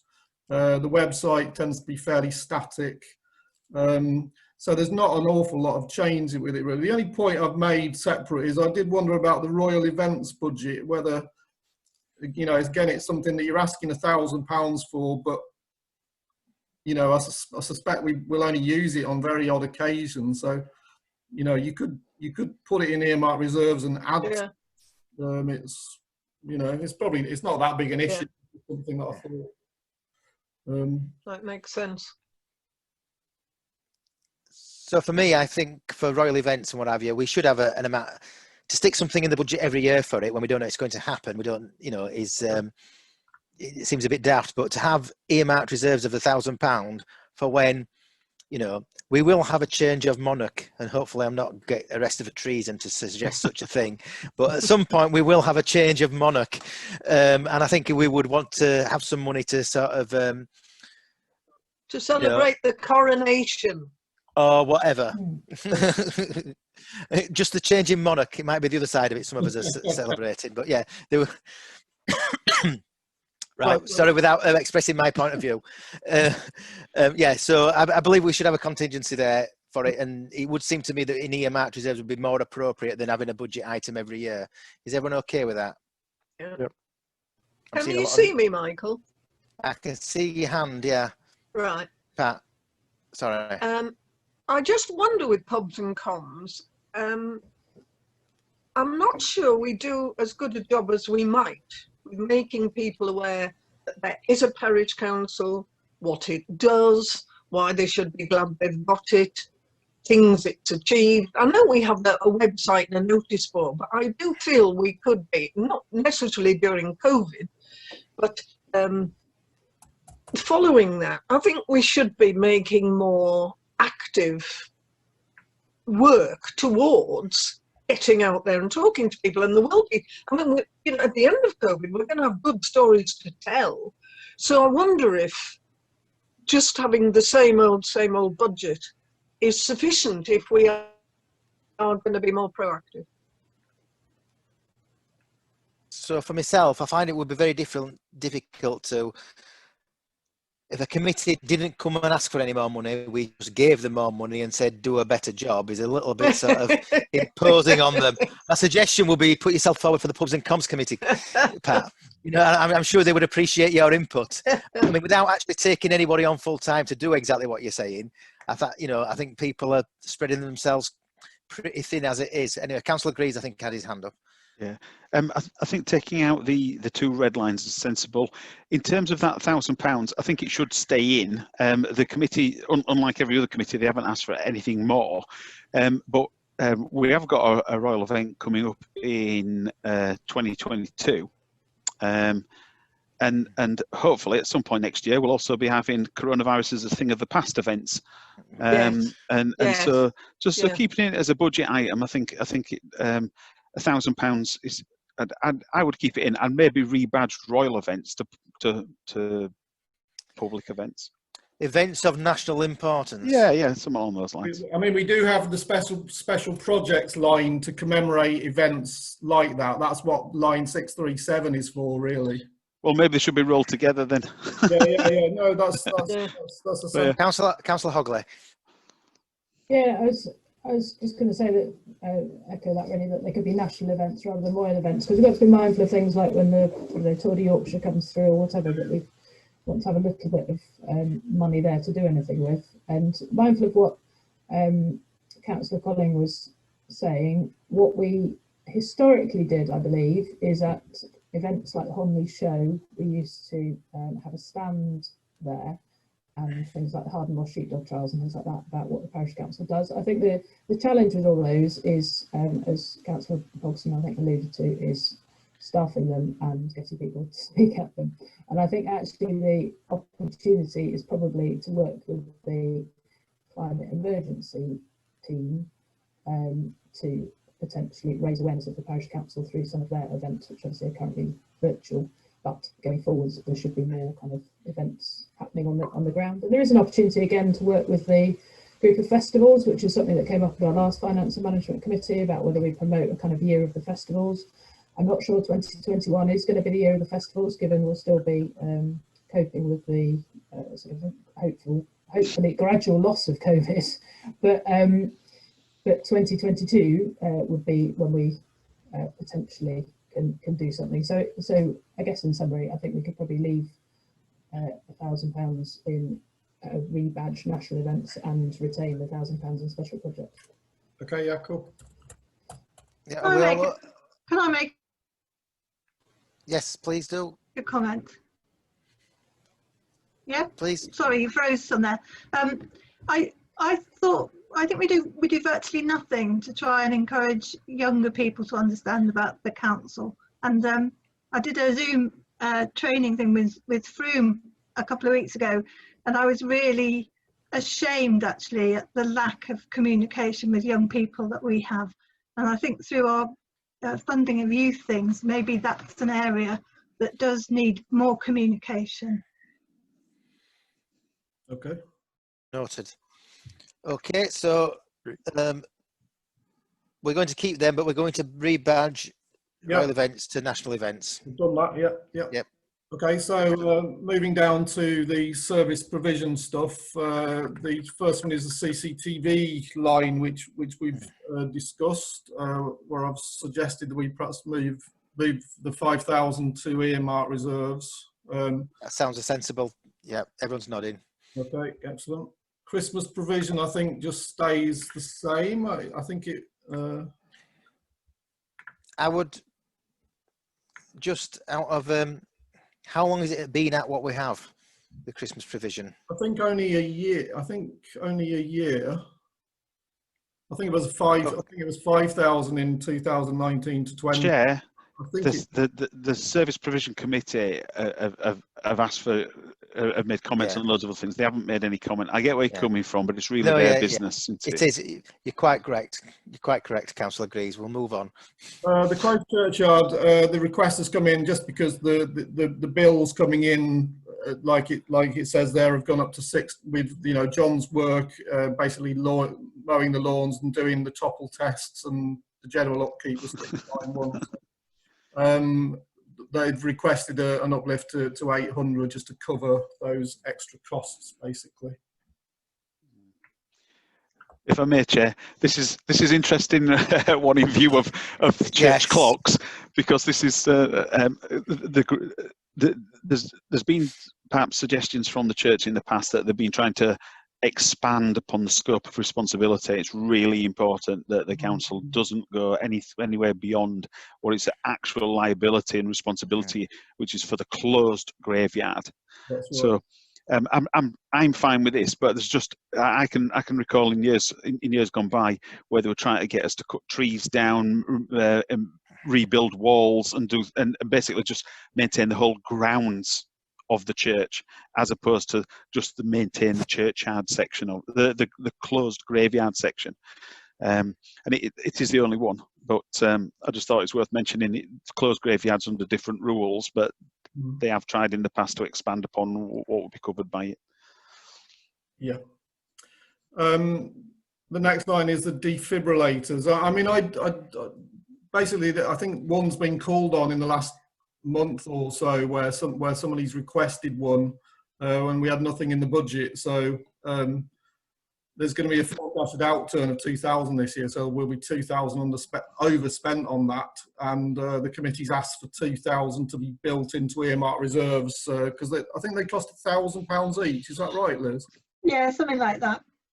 So it gives you the capacity to install 2 if that's what's requested, basically. So that's why we put 2,000 in the earmark reserves. Councillor Hogley. I mean, I'm mindful, obviously, the Service Provision Committee must have made that decision, but there is an argument that there's supposed to be a certain number of defibrillators evenly spaced across an area, and I don't know where we fare across the parish area, but arguably there could be a calculation to see, well, where are the gaps, and therefore potentially would we want to be able to support more than just 2? Yeah, fair point. Yeah, fair point. So we could build the 2,000 in and then build it up to an amount where we have got the amount to cover the entire valley. Obviously, we don't have many defibrillators at the moment, so 2,000 quid or 4,000 quid's not going to cover it. So maybe put a couple of grand in, leave the 2,000 in, and build on it while we investigate how many we need. Yeah. I mean, sorry, Councillor Greaves. Yeah, again, it's down to that committee, isn't it? So it's up to them to decide what they want to do. I think all the comments are valid and need to go to the committee, but this is what the committee's asked for. So it's said we don't want a budget item, put £2,000 into earmark reserves. If there's an issue, if there's an issue, it wouldn't be a financial matter in terms of full council finding them. It wouldn't be a financial issue in terms of full council wiring the money across. you know. Yeah. I would kind of just reiterate what Charles has said there. I really do agree. And if there is a density of defibrillators that are required, I think the question is it the job of the parish council to provide them? And if they choose to provide them, then I suppose that's a piece of work for the service provision committee to take on board, or they may want to work with other partners. I mean, the Memorial Hospital, I believe, donated some money towards defibrillators at some time and what have you. So, yeah, I don't think we're in a position to go to the service provision committee. Here's a load of money. Get them defibrillators out there. But if they came back to us with it, then it's something that the council will probably look at favourably. So I think we have to keep that. I think the proposition is that 2,000 in EMA reserved for defibrillators is fine. And then the dog waste strategy, they've asked for a bit of an increase because you know, basically they were over budget just very slightly this year. Obviously, we've still got 4 months of the year to go, so they're expecting to spend 1,000 by the end of the year. So that's why they've asked for that extra £250 a year. And we have an extra bin. And we have an extra. I think one's a replacement, so it's only one of us an extra. Yeah, fair point. Yeah. So I'm fine with that. Everybody else okay? Yep. Okay. The next two lines, the minibus and the patient transport scheme are just going to stay the same, although they were overspent on this year's patient transport. But the minibus, as you can see, because of COVID, they're only going to have spent 17,000 this year, but 25 is about what they should spend. So that seems sense to keep that at that rate. In terms of the phone boxes, there's been quite a lot of vandalism going on, particularly in New Mill, where we've needed the glass panes replaced on several occasions. So that's why they've asked for an extra £100 in that budget. Got an extra phone box coming. That was the other reason. Oh, right, sorry, Liz. Yeah. Yeah. Really? Where? At the town gate outside the post office. Councillor Hogley. I didn't think we had a phone box in New Mill. I thought we had them in Old Phil. It's Fulston. It's Fulston. Right. Okay. Okay. No, that's fine. I was just conscious there is an old phone box, isn't there, in New Mill, which I thought was one of the ones that might be coming across to us. I was being. Sorry. Inaccurate. Yeah, that's fine. And then Councillor Colling, did you hand it? Well, at the risk of sounding flippant, when we provide phone boxes, are we not just providing windows for people to break?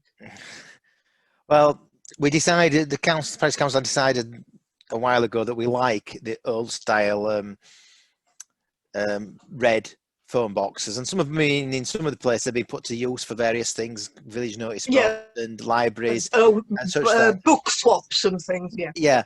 Now, I mean, I suppose we should maintain them. I suppose the only question about the vandalism, it's more of a matter for service provision committee, but is it being reported to the police and is it being there?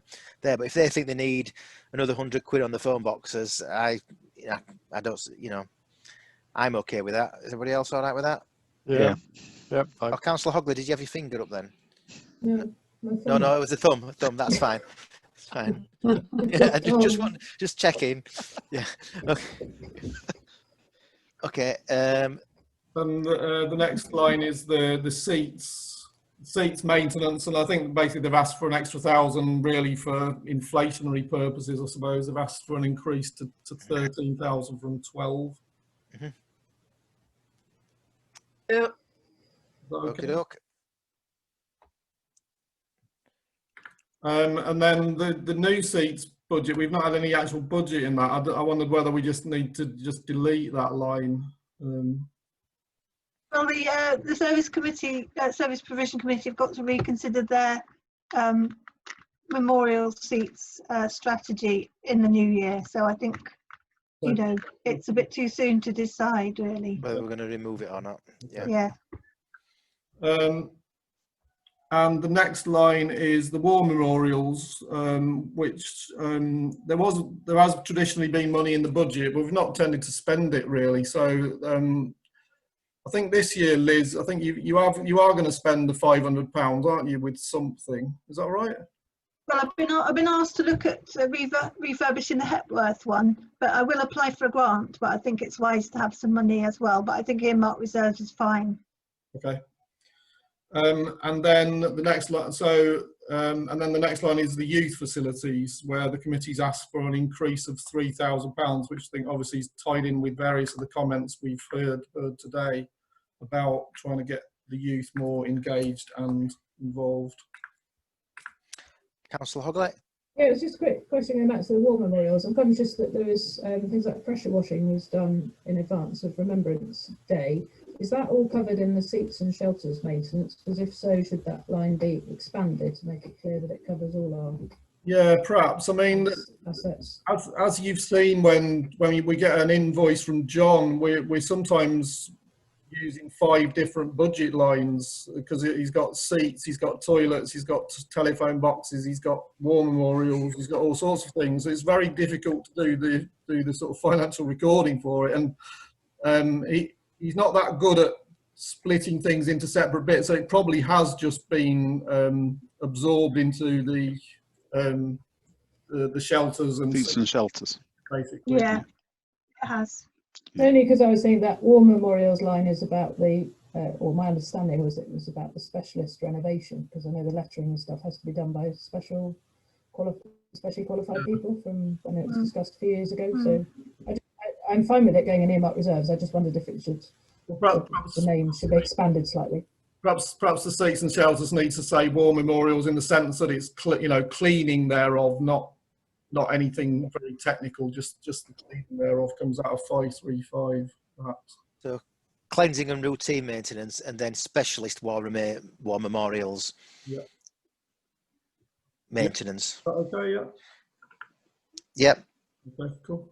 And then the next line to climate emergency. So there we've just asked basically for a continuation, for a carryover of the budget that we had. We've got, sorry, Richard, we've got youth facilities gone up 3,000. Oh, sorry. Yeah, I did say that, right? Yes. Yeah.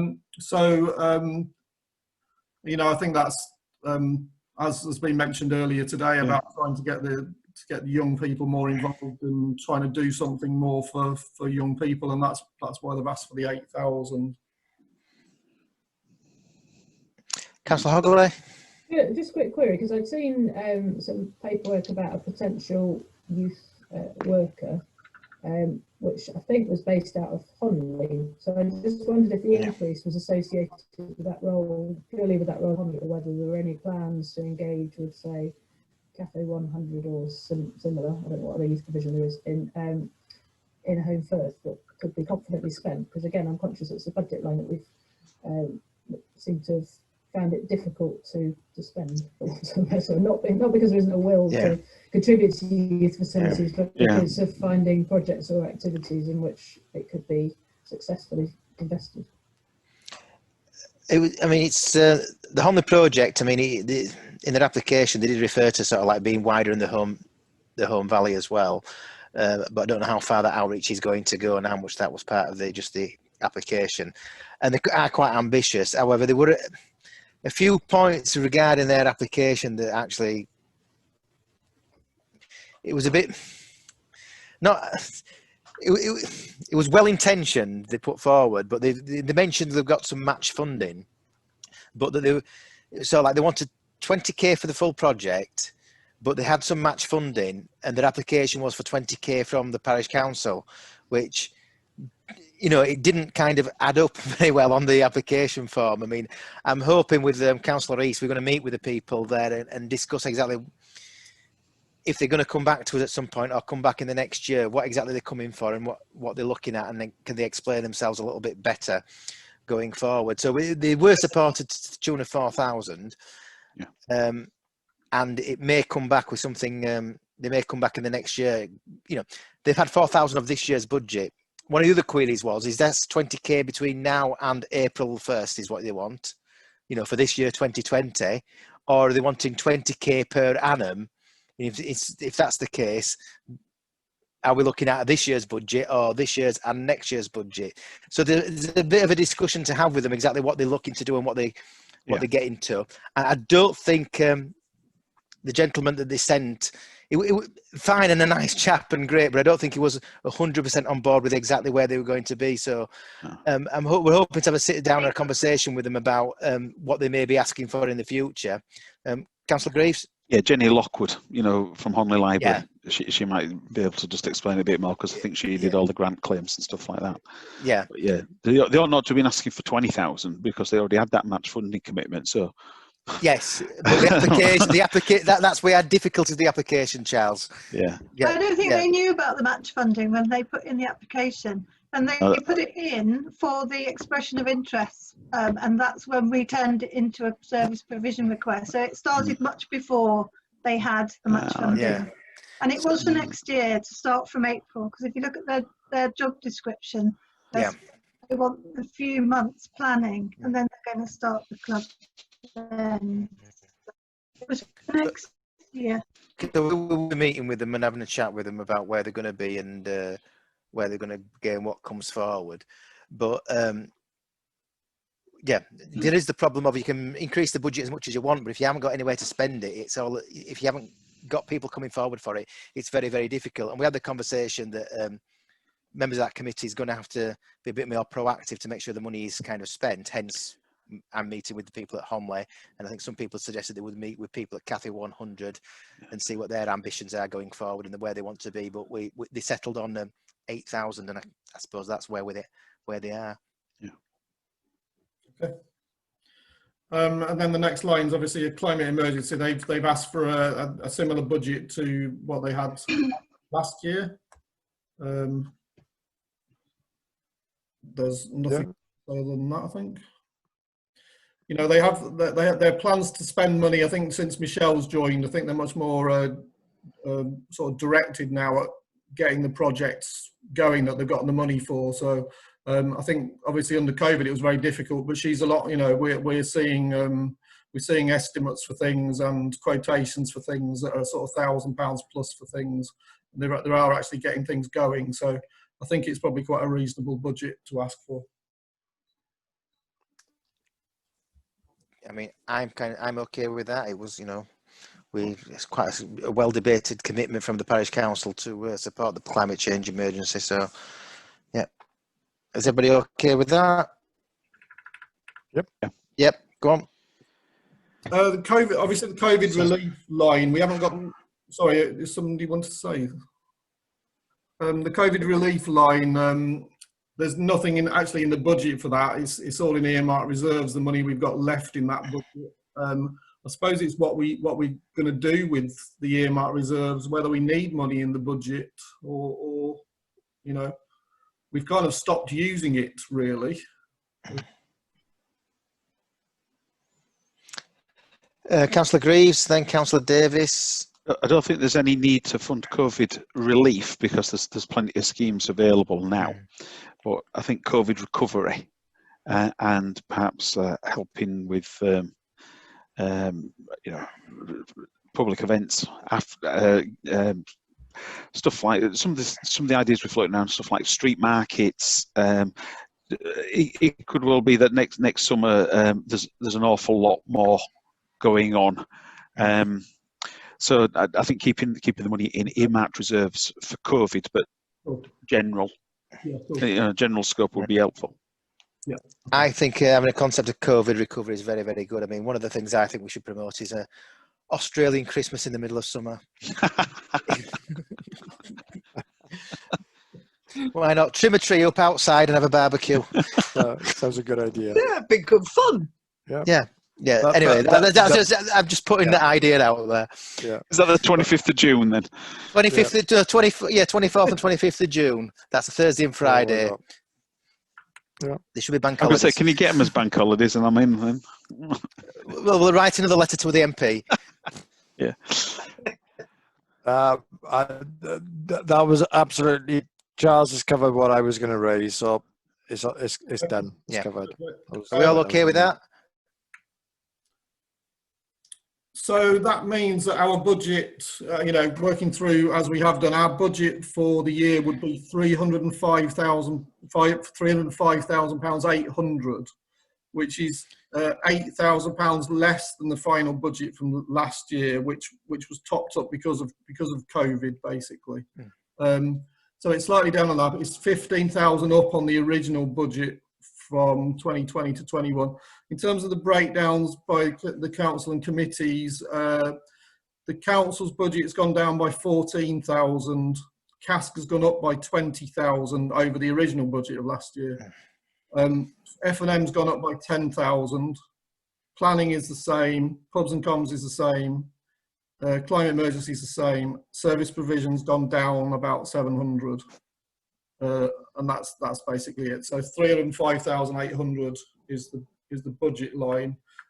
So in terms of the precepts we get this year was about 275,000. We'll probably get a bit more than that because of increases in Band D housing, but we're probably looking at 20,000 from general reserve, something like that, which is obviously well within our,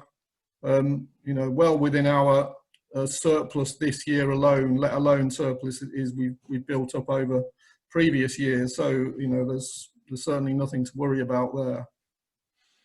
Mm-hmm. Okay. Okay. Yep. Should we work down? So, has anyone got any? Sorry, Richard, I didn't mean to interrupt. No, it's all right. I was just saying, do you want to work down through the income line and the earmark reserves line? Yes, please. I know we're overrunning quite a lot, but well, it's one of those items we need to get done. I think we overrun every year on this. Sure. I was just making the point that obviously donations to the toilet are going to be down quite a lot.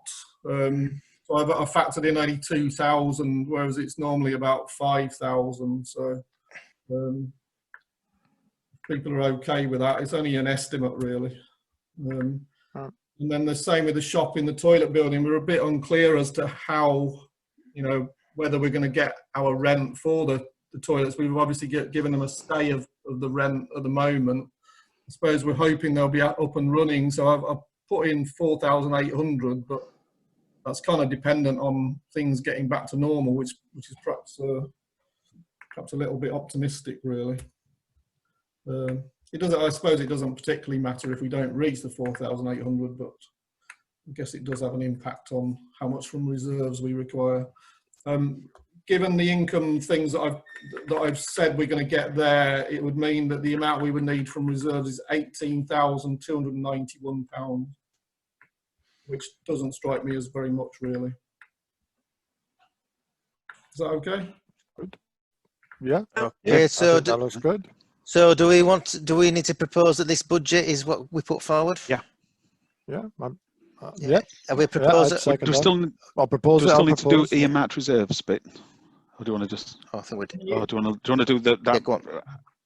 We'll do it all together. Yeah, we'll do earmarked reserves. Thank you, Charles. Earmarked reserves. I have been filling it in as we go. So basically, we've put 5,000 in subcontractor services, 5,000 in legal advice contingency. Is that okay? Is that what we decided to do? Yeah.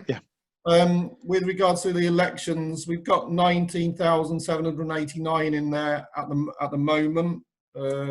So that seems reasonable. We've got another 5,000 in the budget to top it up at the end of the year as well. Is that okay? Yeah. Yeah. The expectations. The defibrillators, they asked for an increase to £2,000. The service provision committee, so that 2,000 is there. The next line is £5,000 for the CCTV. Is that okay? We put that 5,000 there. Yep. Yeah. We investigate the needfulness of it. There's a number of budget lines, a number of earmark reserve lines that I'm just going to delete because they're not in our earmark reserves anymore. The headings are not there, so I'm just going to delete the next 5. And then Civic Hall, the 30,000 is there. We haven't asked for any more or any less there for the Civic Hall capital projects. The office meeting rooms, the 15,000 is still there as was agreed last year, and there's 5,000 in home for toilets, the same as there was last year as well. The next ones are where the committee's asked for uplifts of things. So Honley Library, they have asked for an uplift of 15,000 to 30,000 from 15,000. I don't know whether, Pat, you want to say anything about why? Well, then it's they haven't asked for it. I meant you. I mean, Yeah, the cast has asked for it, because although it's their intention to be independent, financially independent, or they would wish to, I'm not convinced that we can assume they will, certainly in the short term. And I think we should have some money there when they take over the building if there are things that emerge that need doing. Yeah. Yeah. Okay. Yeah. Yeah. Agree. And then the next budget line is the other community assets. So at the moment there's £9,723 in there. You can, I think they basically just asked to keep the 9,723 going. Is that all right? Yeah. Yep. That's fine. And then Home First Tech is a new request, again, because... Shall I talk about that? Yeah. Shall I talk about it, Rich? Yeah, absolutely. It was our feeling at Cask, and I know this will be controversial to certainly some members of full council, that although we won't own the building of Home First Tech, it is a community asset. And particularly since it's been designated, whatever it is, a hub or whatever, and our feeling is it's a valuable asset. But I mean, we have earmarked some money for them to improve their disabled access next year, to give them some money. From memory, it was about £3,000. I'm not certain about that. But our feeling was, and when I say our feeling, it's been done by email really, largely. Councillor Bellamy and I met with Rich and Liz and agreed that it would be sensible to have some money in the pot because they're going to need money, and we just feel we should be supporting. So we just want it. I've put in deliberately less for that than for the buildings we own, but that we should be prepared to have some money set aside for them. Okay. That's it. Right. Yep. Thank you for that. Thank you for that, Pat. And then, as you see, the final two lines are just what's left in the COVID recovery funds, as we've now called it, for the Civic Hall, and the kind of general one that we used for the what were they called? The thing that Doug's did, the Doug's and Mary did. Oh, Valley Mutual Aid. The Mutual Aid Group. Mutual Aid Group. Yeah. So that's there as we need it, I suppose. As we've rebranded it as a recovery fund, I suppose there's all sorts of different things to use it, and probably it's something. I don't know what the ruling is about how we decide where that money goes. It was done kind of by an email vote, wasn't it? So yeah. But that's it. So that would mean there was 157,000 in earmark reserves, up from 120,000. Yeah. Okay. Okay. That's basically it. Okay, doke. So have we proposed? I'll propose as a chair. I'll propose that we put that budget forward. Have we a seconder?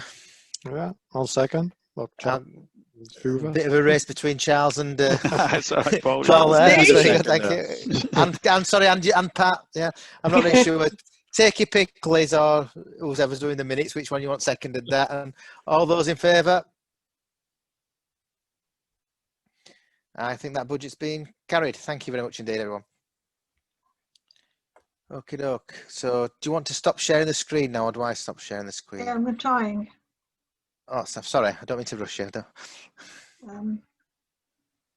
And thank you very much for going through that with us. Yeah, thanks, Rich. That was helpful. Thank you. Yeah. Yes.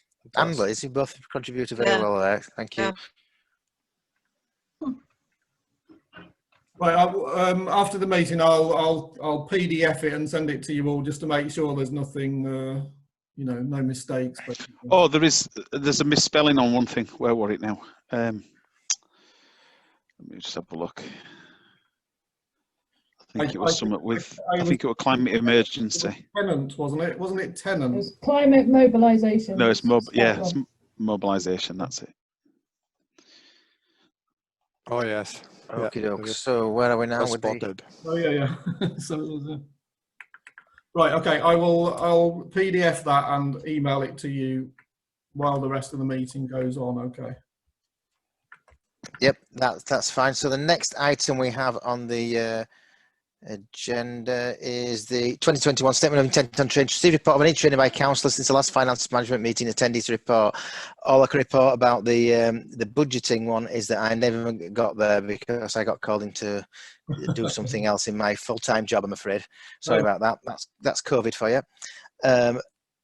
And both myself and Councillor Blacker did attend a bit of a workshop today on councils with a budget of 100, with a large budget. Is that right?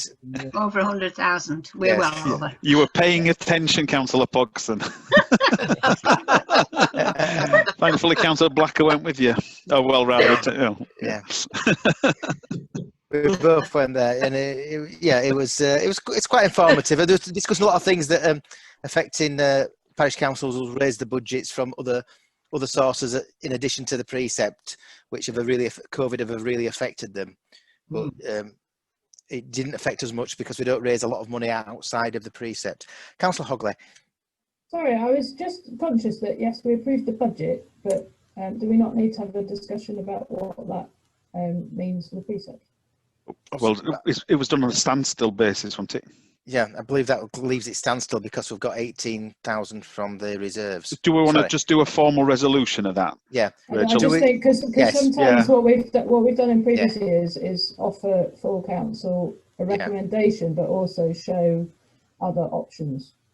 And in Rich's report, obviously he talks about the fact there are other options in that we could still achieve that budget, but use more of our reserves and reduce the precept. Yeah.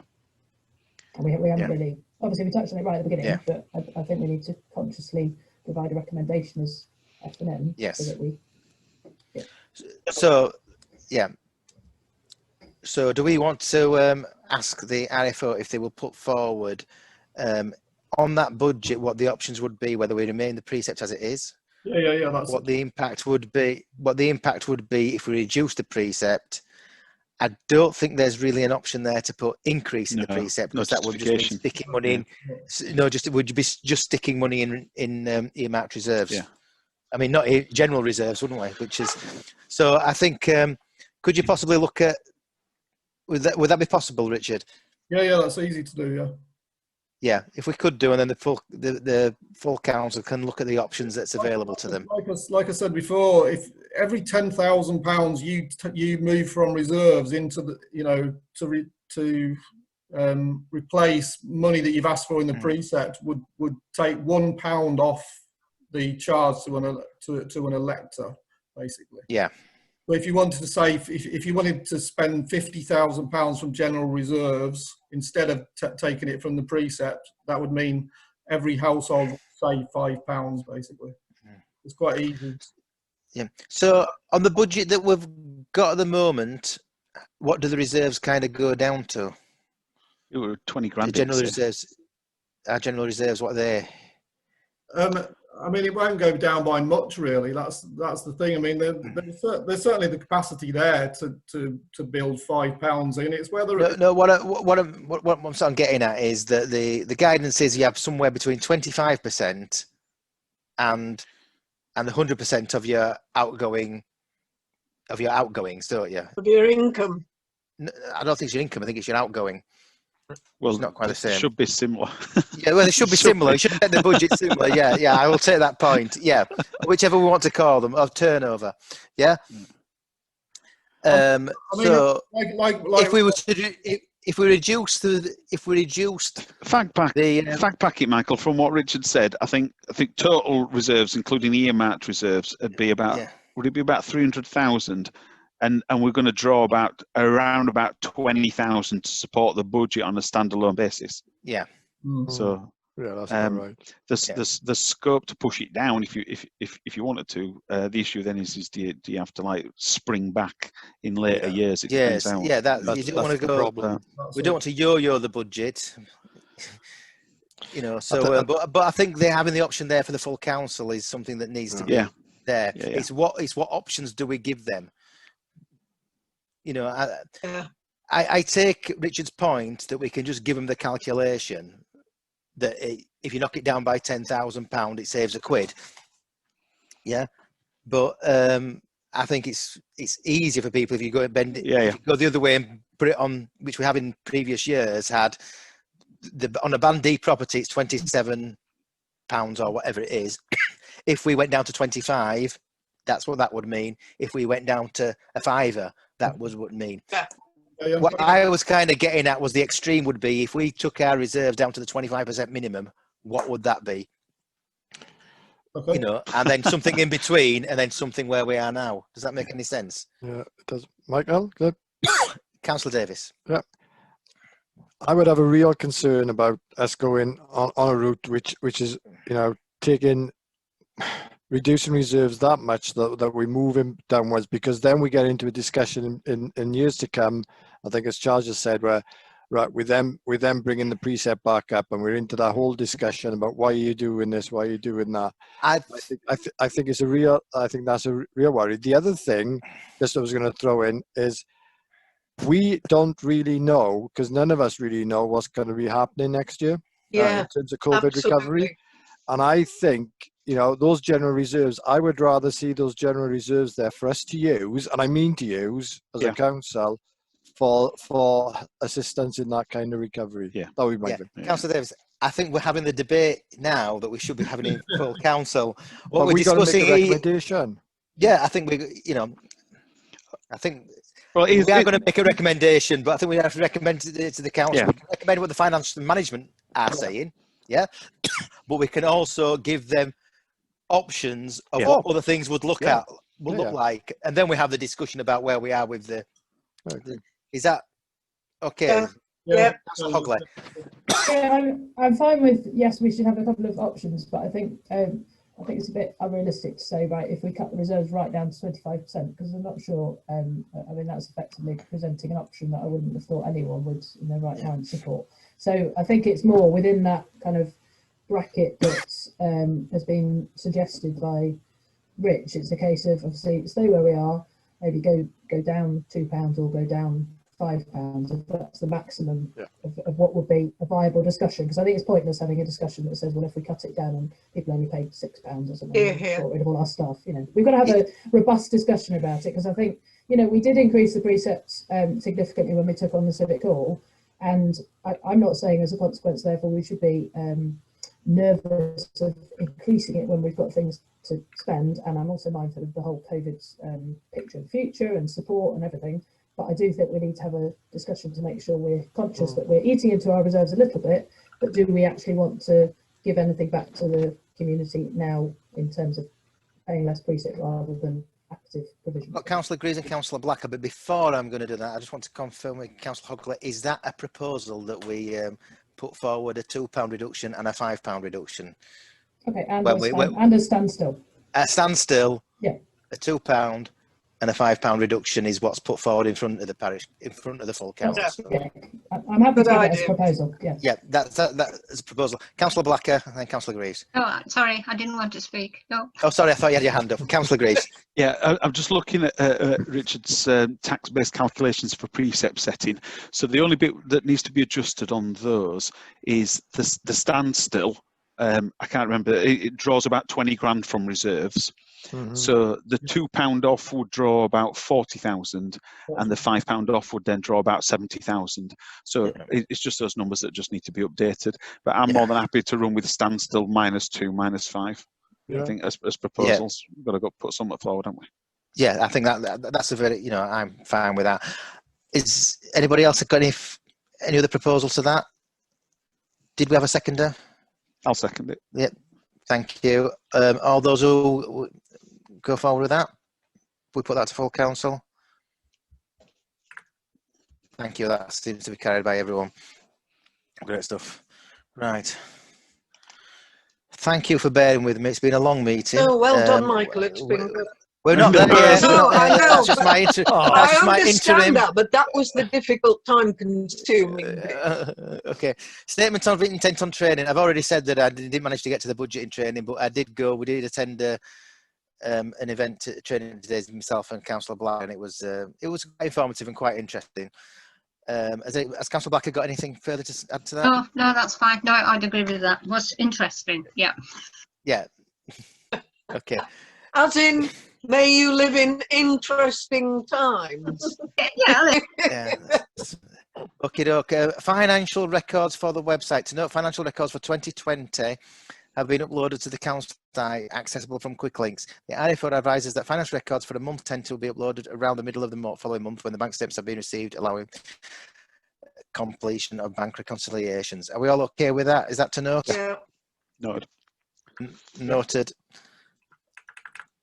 And the next thing is going back to paper next time, I'm telling you. Internal monitoring of the council's financial systems.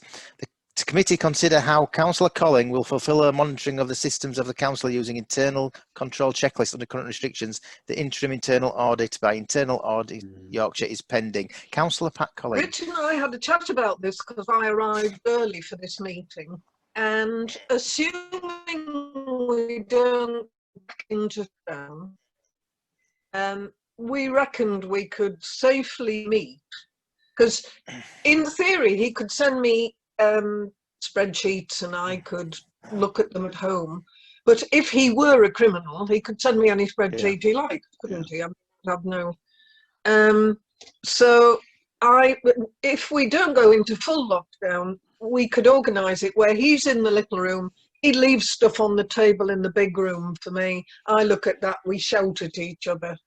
Yeah. And it's possible. So you've come up with a COVID secure system of working? Yeah. Yep. Yeah. So I think that's just to note and accept, isn't it then? I don't think we need to consider any further if that's okay with everybody. Yeah. Okay, doke, that's noted. Representation, to receive report, if any, of representatives to outside bodies. Has anybody been anywhere? Chance would be a fine thing. Councillor Greaves. Just before you close the meeting, I just wanted to remind you about the grant bit. At the moment, the grant limit for F&M is 1,000. So we need to pick up on whether or not we want to review that, because I think it'll be full council that will. Well, it's either us or full council that will approve it. So. Okay, I'll put it on the agenda for full council. If that's okay, can you find out where that's actually noted down, and then we can go and discuss it. Councillor Hogley?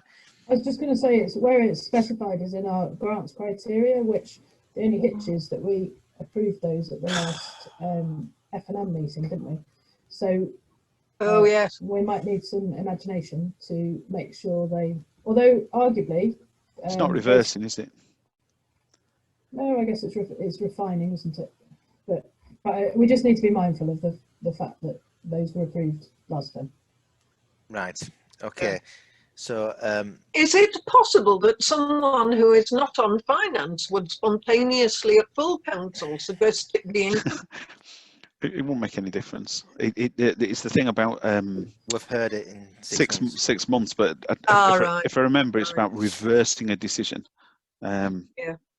So refining it, I don't think it'd be well. It's up to the clerk just to confirm on that. Well, that particular bit wasn't changed, was it? We refined some of the criteria, but it wasn't all of it. So, no. We're talking about changing. We're talking about changing the grant criteria to 2,000.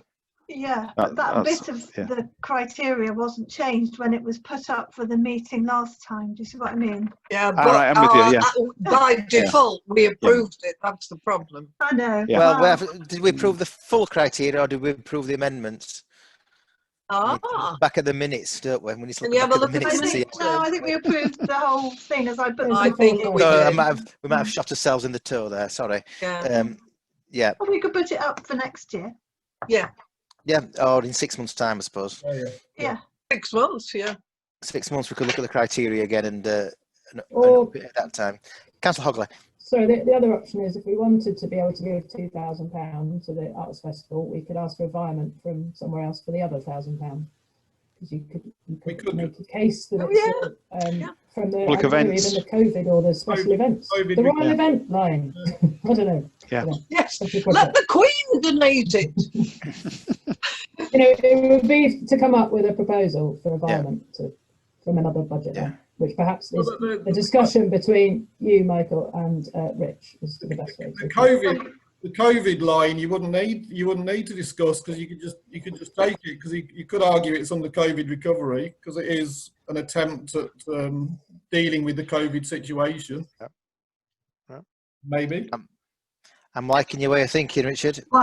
So investing in youth, yes, it's the arts project, isn't it? And it's It's good for mental health. It's good for recovery of the spirits of the community.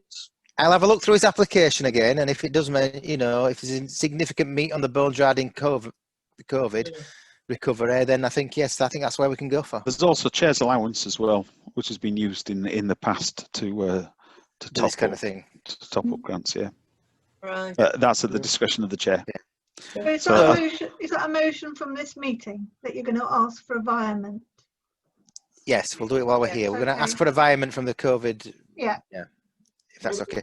Councillor Davis. I was just going to say, yeah, absolutely. I'll second that. We vote on that one. All those in favour? Carried. Thank you very much for your attendance and bearing with me. And I'm sorry we've overrun. We were doing so well earlier on. And thank you, Liz, for being here, and a special thanks to Richard for explaining everything and put his report regarding all the financial stuff. I seem to be either I'm getting better at this or you're getting much better at explaining it to me. I think it's the latter. But anyway, I really, really appreciate it, and thank you very much for all your time and effort, and everyone for attending.